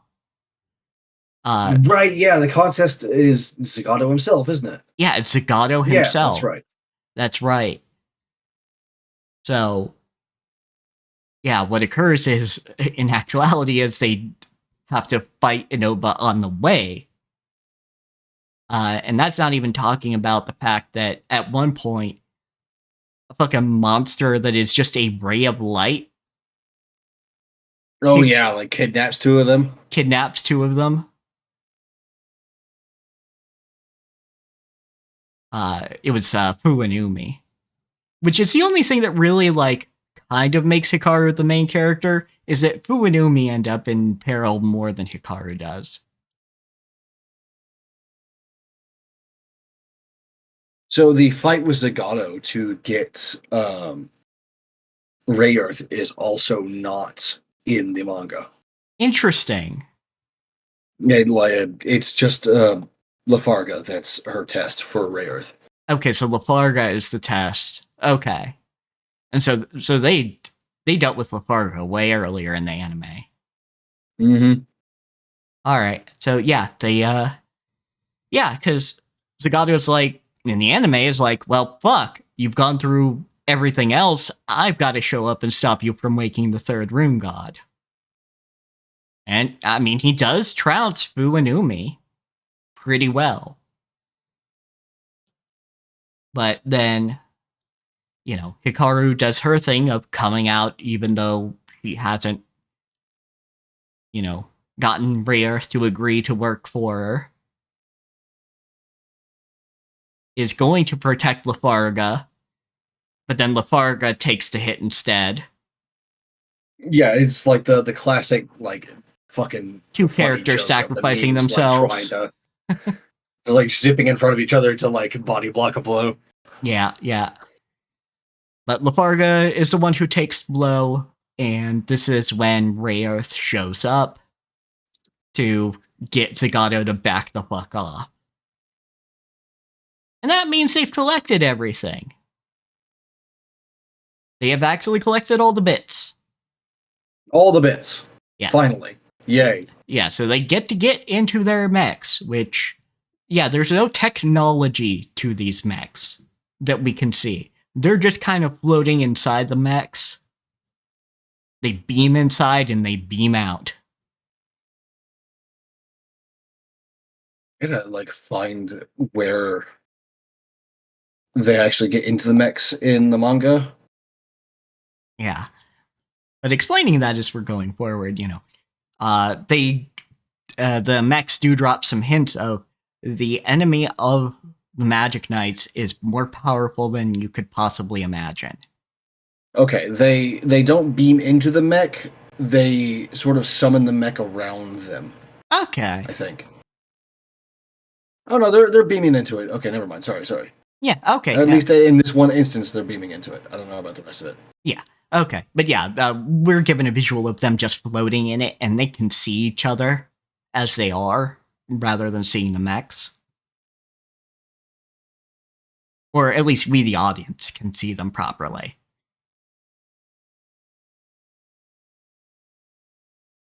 And the mechs go, the actual enemy of the Magic Knights is more powerful than you can possibly imagine. I think they can see each other inside the mechs in the manga as well. Okay. But so they go up against Zagato. Swatcha!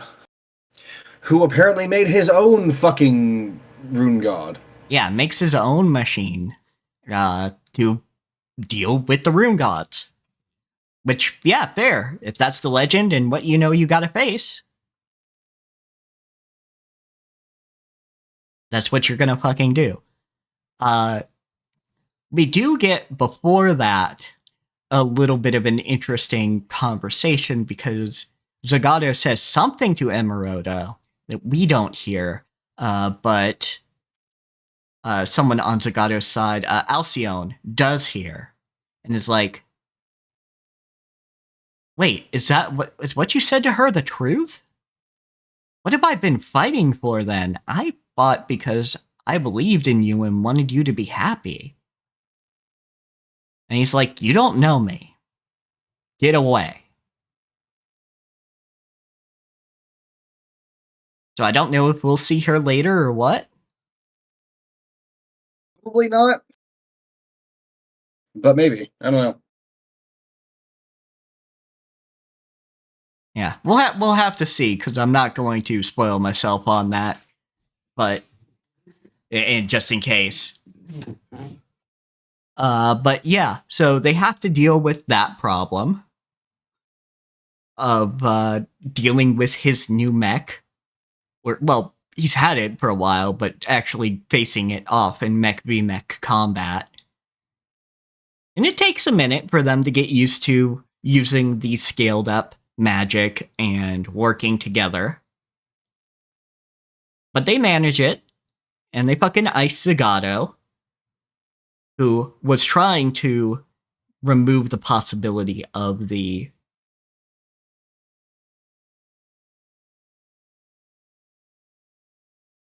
legend from coming to pass, because we start to get the idea of he wanted to destroy the idea of the pillar. He didn't want Emeraudo to have to do this anymore. She didn't really want to do it anymore either. Yeah, because as we discover, the true enemy of the Magic Knights is Emeraudo herself.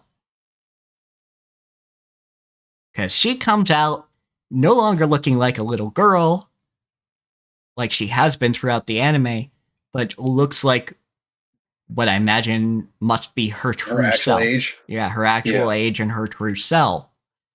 Which isn't like a weird cop-out thing, it's just that was the innocence of the person who didn't want to destroy the world. And but now that the person that she loved is gone, blah, blah, blah. Yeah, she doesn't really have the strength anymore, other than to explain the whole thing to the girls in that deep recess of her mind that still wants this world to be happy and exist. But she fell in love with Zagato and didn't want to do this anymore. Or at the very least, her thoughts went to Zagato more. Because we also find out, and this might be where you chime in, because we kind of skipped over that thing with Fario before. Fario is the little brother of Emeraudo. Yes. In the manga, he does not lose his memories. Memories are not sealed. Okay, he knows the entire time. He knows the entire time. Gotcha. Yeah. Because, yeah, in the anime, as a little kid, he goes, "I don't want to burden you with me being out there, so make me forget you exist." Which is like the exact fucking opposite of what would need to happen. She'd need to forget he exists, not the other way around. Yeah, but he goes, "I'll forget about you, you forget about me too." But she doesn't do that second part. Yeah.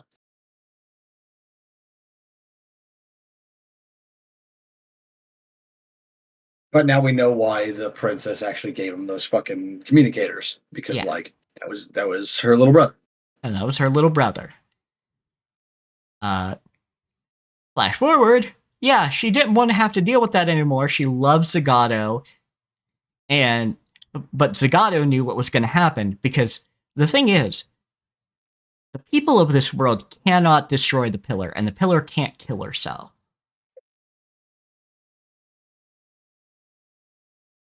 Hence, the Magic Knights are strictly necessary. Yeah, in this case, it's not just like calling some random high schooler to solve our problems, but it literally cannot happen with someone who is from this world. Yeah, it cannot happen with someone from this world, because someone from this world cannot destroy a fundamental part of that world. Not the literal thing that makes this world function.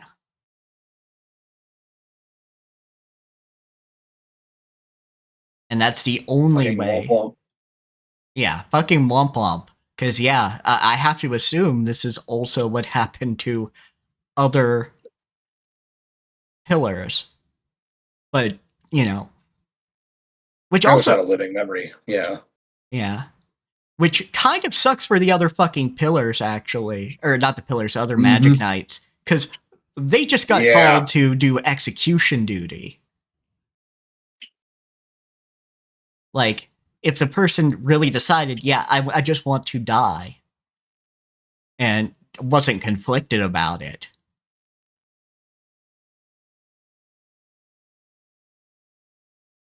that means that, you know,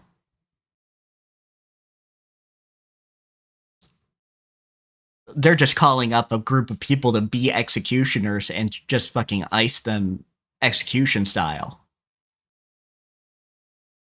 You know, do it quick, don't be an asshole, but Yeah, like I don't know if other Magic Knights have existed, but yeah, definitely. yeah, like, I don't know if other Magic Knights have existed, but, like, Emerodo's case of her being, like, conflicted like this is unique, I have to assume. As far as we know, absolutely, yeah. With her being conflicted and the overwhelming part of her now just wanting this world to fucking rot. So yeah, the big twist here is they have to fight the person who summoned them. As Which yeah, is really rare in Isekai. yeah, really fucking rare.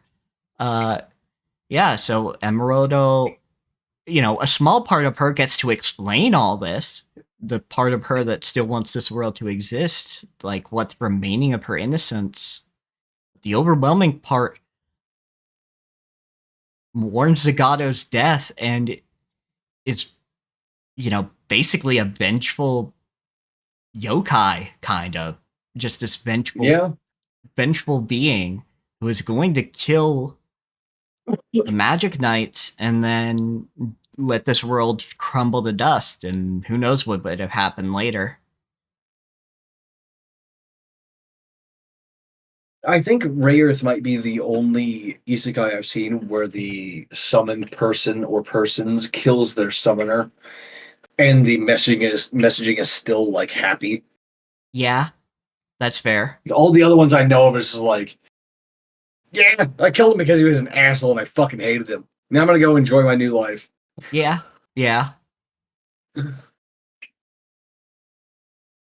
yeah. Or, you know, it's uh the executioner's way of life, and yeah, I'm gonna kill the fucking summoner because that's illegal. Yeah, it's interesting. I've seen many isekai where summoning magic for something like this is illegal, but those summoners never actually get fucking murked. Fair enough. But yeah, so they have to face off against her, and that hits them pretty hard to have to do. Yeah, so there's a bunch of emotional turmoil, but when they resolve themselves, they fucking fusion dance and combine all three of their mechs into one. Yeah, they combine their mechs and fucking kill her. Because she summons her own rune god that is actually a proper fourth rune god. And it is the yellow, which we've seen a symbol before with the red, blue, green, and yellow.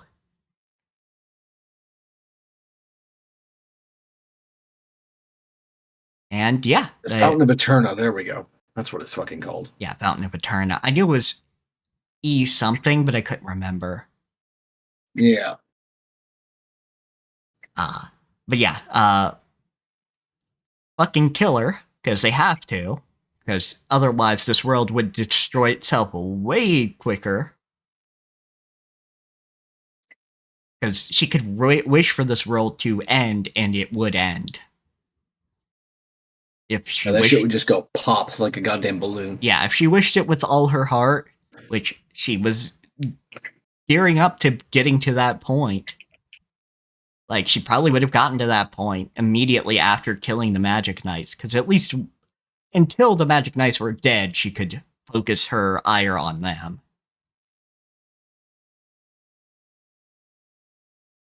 And yeah, they kill her. And she thanks them for it.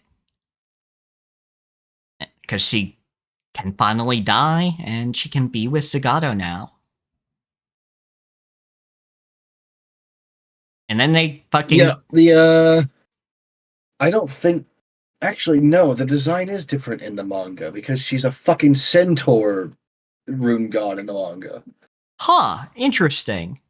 Yeah, hold on a second. Let me send this to you. Because this is...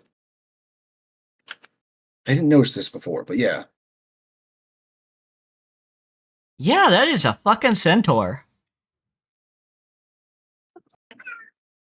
Yeah. Yeah, I because will it was... spray you directly in the nose with this water bottle. In the anime, it was just a humanoid demon shape. Kind of shaped like that, but not exactly. Yeah, it was very similar, but it's not quite the same, right? Yeah. So, yeah, they go ahead, they kill her, and then they get... And she does thank them. And they get transported right back to Tokyo Tower, probably seconds later. And... Yeah, because all the people around reacted like, "Hey, what the fuck was that flash of light?" And then like they're fucking just stood there hugging. Yeah, they stood there hugging because they just killed a woman who, you know, there was complicated things about having to kill her, and they're teenagers, and you feel that in the first episode of the second season, where yeah, absolutely, where they are feeling listless and feeling conflicted and not good about it because they just killed a woman who didn't, who had a complicated situation. And B, there was not really a resolution in knowing that the world of Saphiro was going to be okay. And so they all go back to Tokyo. It's not like they got to see the next pillar fucking get coronated or whatever the fuck it is, right? Yeah, get born, because they got to wait for the pillar to get fucking born. If the system keeps up, which the system might not keep up. We'll have to see. But yeah, they all have their conflicted feelings, talk it out with family members. And then they go to Tokyo Tower, possibly independently. I forget if they decided to meet up or not. They probably decided to meet up. I don't remember. But I think they did. But either way, they all voice their wishes to go back, and another flash fucking happens. Yep. And that's where we left it. Yeah. And, well, not exactly. They go back to Saphiro. They meet with Clef. Clef explains, yeah, this place is pretty fucking banged up, as you can see. We don't have a pillar yet. And other nations are circling in on us. And that's where we left it. Yeah. One of the questions that we had was actually answered in the first chapter of the second bit. Okay. It's not different nations, it is different worlds. Okay, it is They're different all the same worlds. sort of like solar system kind of deal. Gotcha. So it's when nation is per like world. say like when Clef is saying something like, we've been invaded by other countries, the camera in the manga like pans up and like you see the broken sky, the broken shield of the sky, and the other worlds just hanging there in the sky as well. Gotcha. So that was better explained. Yes. We just didn't get the right angle on the camera in the manga, otherwise we'd already know. Yeah. All right, cool. So yeah, that is Magic Knight Ray Earth Season 1 and continuation a little bit into Season 2. Enjoyed it. Like, you can tell it is a proto-anime kind of thing. Like, we get flashbanged a lot. Yeah, you get flashbanged a lot in the anime. It's constant. Yeah, if you have... And it sucks. Yeah, if you have any issues with light sensitivity seizures, I mean, hell, even if you don't, be prepared to look away during certain Yeah. sequences. Because God. holy shit, And you can tell this there is is some anime bullshit in the anime, which is not present in the manga. yeah, There's some but anime bullshit in the anime that's not in the manga. It's sort of, the requisite tentacle monster thing that happens in the anime does not happen in the manga. yep. Granted, it doesn't go quite as lewd as some tentacle monsters go, but it still was kind of eh. It didn't have to do that Yeah, when the like manga didn't. the sexual designs too, or at least of sexual organs, like for the tentacle monster having the fucking uterus shaped thing, also is not in the manga. Yeah. And Uh, like the sexual symbolism of like Emerald being in the fucking uh middle of a goddamn flower that's blossoming in the middle of a ball in the middle of that flower, that's also not in the manga. oh, At interesting. least not that I noticed. It may have been part of the background and I just didn't see, but like, yeah, like Yeah. none of that was there. None of that shit. Not even a little bit. And yeah, like with the flashbangs, you can tell this is before Pokemon gave kids seizures.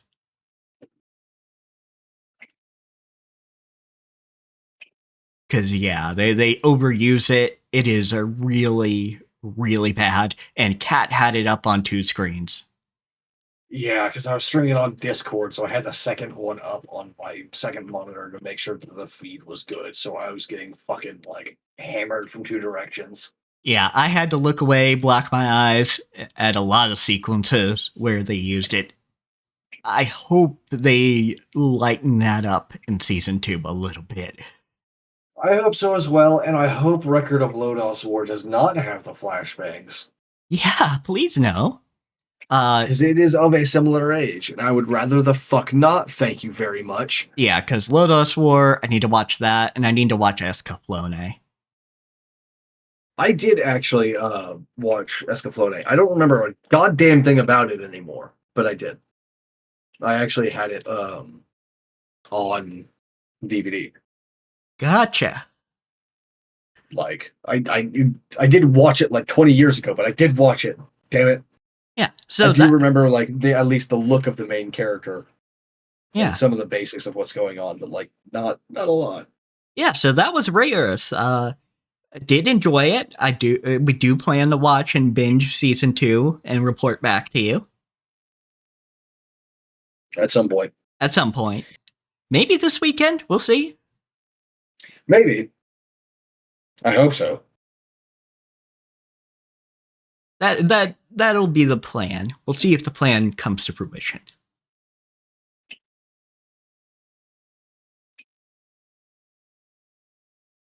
Yeah, otherwise, yeah, you know what we're going to be watching going forward. It's going to be more Dandadan and Sakamoto days. Yeah, I'm also watching Zenshu, as I said Yeah. in the beginning.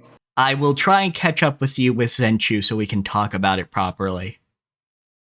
It's fantastic. I like every frame a picture sort of deal, Like it's gorgeous. Gotcha. Yeah, And it's so very well made. I like it a lot. yeah, like I definitely intend to because I want to talk about that because I want to provide as much hype as possible for an anime like this. Yeah, like I don't know how good it's gonna be. Like I don't have a clear feeling on that yet. But I am definitely like very interested in every episode. Each episode like flies by very quickly. I don't know, it's just a lot of fun. I like it a lot. Yeah, yeah. So yeah, we'll be looking at that. Hopefully, my slime brain permitting.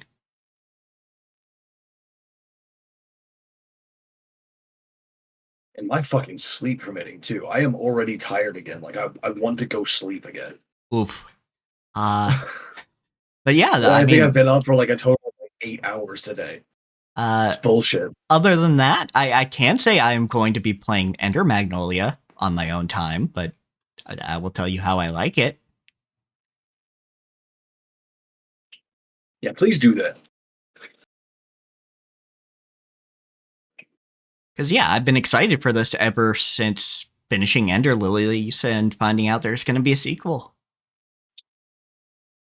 And from the early access bit that I got to play, which is the first couple of areas, it's good shit. It does a lot of things that needed fixed in Ender Lilies, like having characters you can talk to. Yeah, that would be nice to have that more. Yeah, we got more characters to talk to. You actually talk to the people you're summoning and using. You can even talk to them at save areas, which I kind of felt like you should have been able to do in the first game, but you never did. Other than the guy who represents your sword. He's the only one who talks to you after their boss fight. You know, he didn't have a Fucking boss brutal, fight, but dude. you know what I mean. Yeah. Oops. I accidentally stuck Zenshu in my fucking manga folder on my bookmarks instead of in the anime. Yeah, so we'll be doing that. There's NPCs in town to talk to. There's a lot more conversation and actual like explicit storytelling going on rather than relying entirely on item text. That sounds much better. Like I know that FromSoft likes their vague quest lines and everything, but I do think that having more characters to talk to in general about more things would like elevate what they've got. Yeah, exactly. And yeah, this game clearly takes inspiration from FromSoft. But yeah, definitely, it has a bit more of a near vibe, a little bit. Not least of which we do get like robots, like just explicitly robots. Yeah, that's fair. Um. Oh, the each of the summons, there's fewer summons, but they each get different modes that you can place them in. That Okay, that would probably help a lot with the whole dialogue thing. Yeah, exactly. So there's more to them. So like even your main attack, uh, I forget. I think it's something like there's a sword, there's an axe, and there's a scythe, something like that. So there are different ways of combat that you can engage in, even with that. You can only have one active at a time, but that gives you some depth with your abilities, while keeping the cast list low enough to actually have dialogue with them. Yeah, fair enough. It sounds like they went a somewhat similar route as Salt and Sacrifice did. Because I don't know how much you've played of Salt and Sanctuary, I played a good bit. but almost all of the NPCs you meet are literally just like fucking dudes in a sanctuary that do nothing except for their job. Yeah, like a lot of the NPCs are that way, where it's just dudes in the sanctuary. It's like they might tell you a little bit about their faction if they were there to begin with, Yeah. but largely not really. You've got like three motherfuckers that actually have quest lines. Like you got the Jester, the Scholar, and the Thief. I think there Yeah, might be an alchemist in there too, but I like the Thief the best. The Thief is, yeah, Thief's Thief's wife. nice. But yeah, whereas That's wife right there. yeah, whereas with Salt and Sacrifice, you have a main hub area and Yeah, character. you've got like a whole ass cast of characters. Yeah, which I do dislike that we lose the storytelling of the factions, but I think we make up for a lot of it with characterization. Yeah, although like the characters in Salt and Sacrifice are not like extremely talkative, but they speak enough that you actually get like a good foundational knowledge of what the fuck's going on. Yeah, you get a good knowledge what's going on, you get what You can their ask the general hero about like feelings. literally all of the gods and shit like that. Like ask them about like who's this god, who's that god. yeah, there's a lot of conversation topics you can have with them. So, what bit of Salt and Sacrifice I played with you, I enjoyed, and yeah, that part I would say is an improvement. I know a lot of people don't like how Salt and Sacrifice like went different from Salt and Sanctuary, but I fucking did. I'm The only reason I don't play like actual Monster Hunter is because actual Monster Hunter is clumsy as shit. yeah, yeah. Otherwise, I would love that. I would love that so goddamn much. Are you kidding me? I'm not as keen on how much of that is tracking down the mages, but I don't think it's necessarily bad. It's just how much of that loop are you interested in? Yeah, that's fair. But that's really my only complaint is that aspect of it where it's like, yeah, you're eventually going to see all the mage variations that you're going to be able to see. And that might kind of become tedious to an extent. Honestly, understandable. Yeah, like if you don't have enough like enemy variety, but it's also like, well, once you're done, you're done. Yeah, You don't need yeah. to replay. Yeah, It's fine. absolutely. So it's just one of those things where I'm like, I don't know how much I'd want to farm this, but I can see myself playing this. But that's the only thing I'd say is a downgrade, kind of, or at least a way I can see people going, I don't like how this is different. Yeah, But yeah, not what. my only like complaints about it is that you don't have a separate thing for casting spells, right? Like they're just part of your weapon. Yeah, yeah, that is unfortunate. Which I like being able to add that to my weapon, but not have it be the only way I cast spells, right? Yeah, yeah, absolutely. Um, But yeah, not much else going on. We'll try and see if Thursday will work, but maybe not.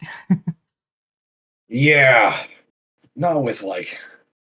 Hopefully, I'm less fucking exhausted tomorrow. Fuck me, dude. Yeah, we'll see.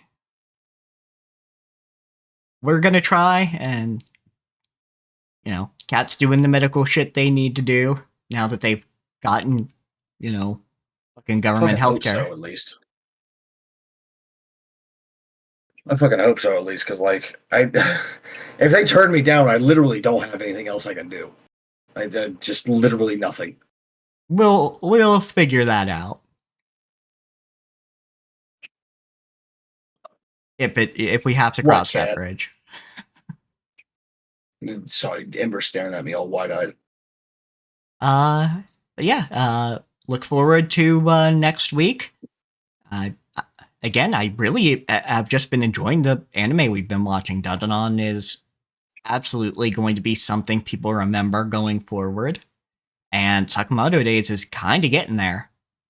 Yeah, absolutely. I fucking Momo and Okaru just like crack me the fuck up. Oh yeah, absolutely. Like they are two fucking gremlins. Like I said, like even though Okarun kind of exists just to get by Shonen Jump, they make those two characters work together. Yeah, absolutely. The writer has done a fantastic job there. Yeah, they are two fucking gremlins. It is not this overwhelmingly mushy romance.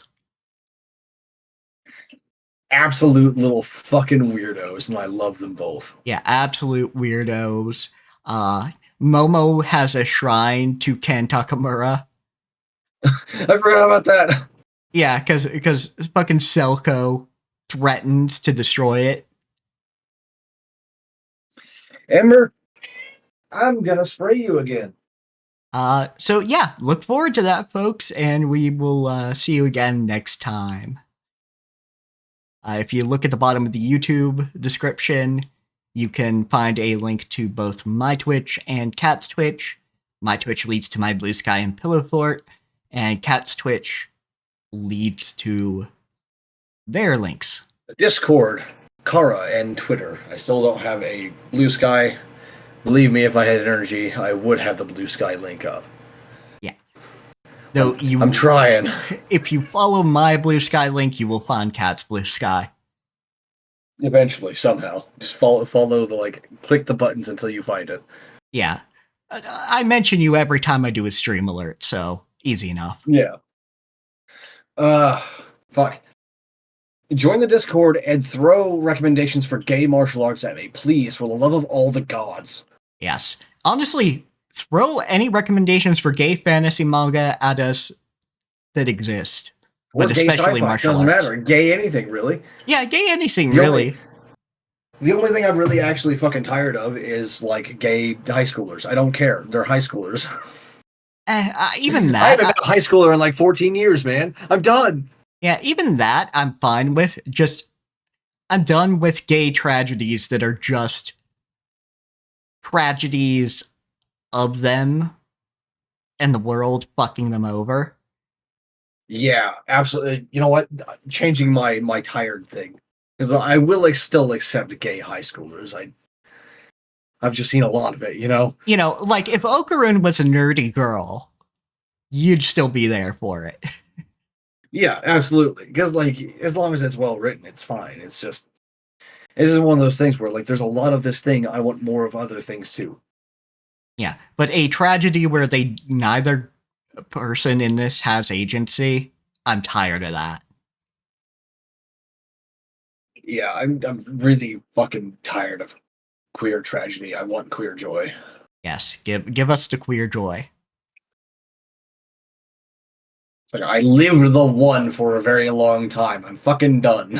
Yeah, exactly. I don't want it anymore. It was cathartic for a little bit to read it. Not anymore. Now, if you Give me the good shit. If you get me some fucked up romance, lovers to villains, yes. Or villains. Oh yeah, absolutely. Or rivals and villains to this fucked up relationship where they have to fight each other, but they also secretly kiss. Give that to me. But that's them with agency. But if they don't have agency and the world just dicks them over constantly, I'm kind of tired of that. Yeah, a little bit. You can enjoy that, and I want you to have that if you do enjoy it, but I'm tired of it personally. Exactly, yeah. I don't want less of that thing that you like. I want more of the thing that I like. Yes. So, good night, everybody, and we'll see you next time. Yep. Goodbye.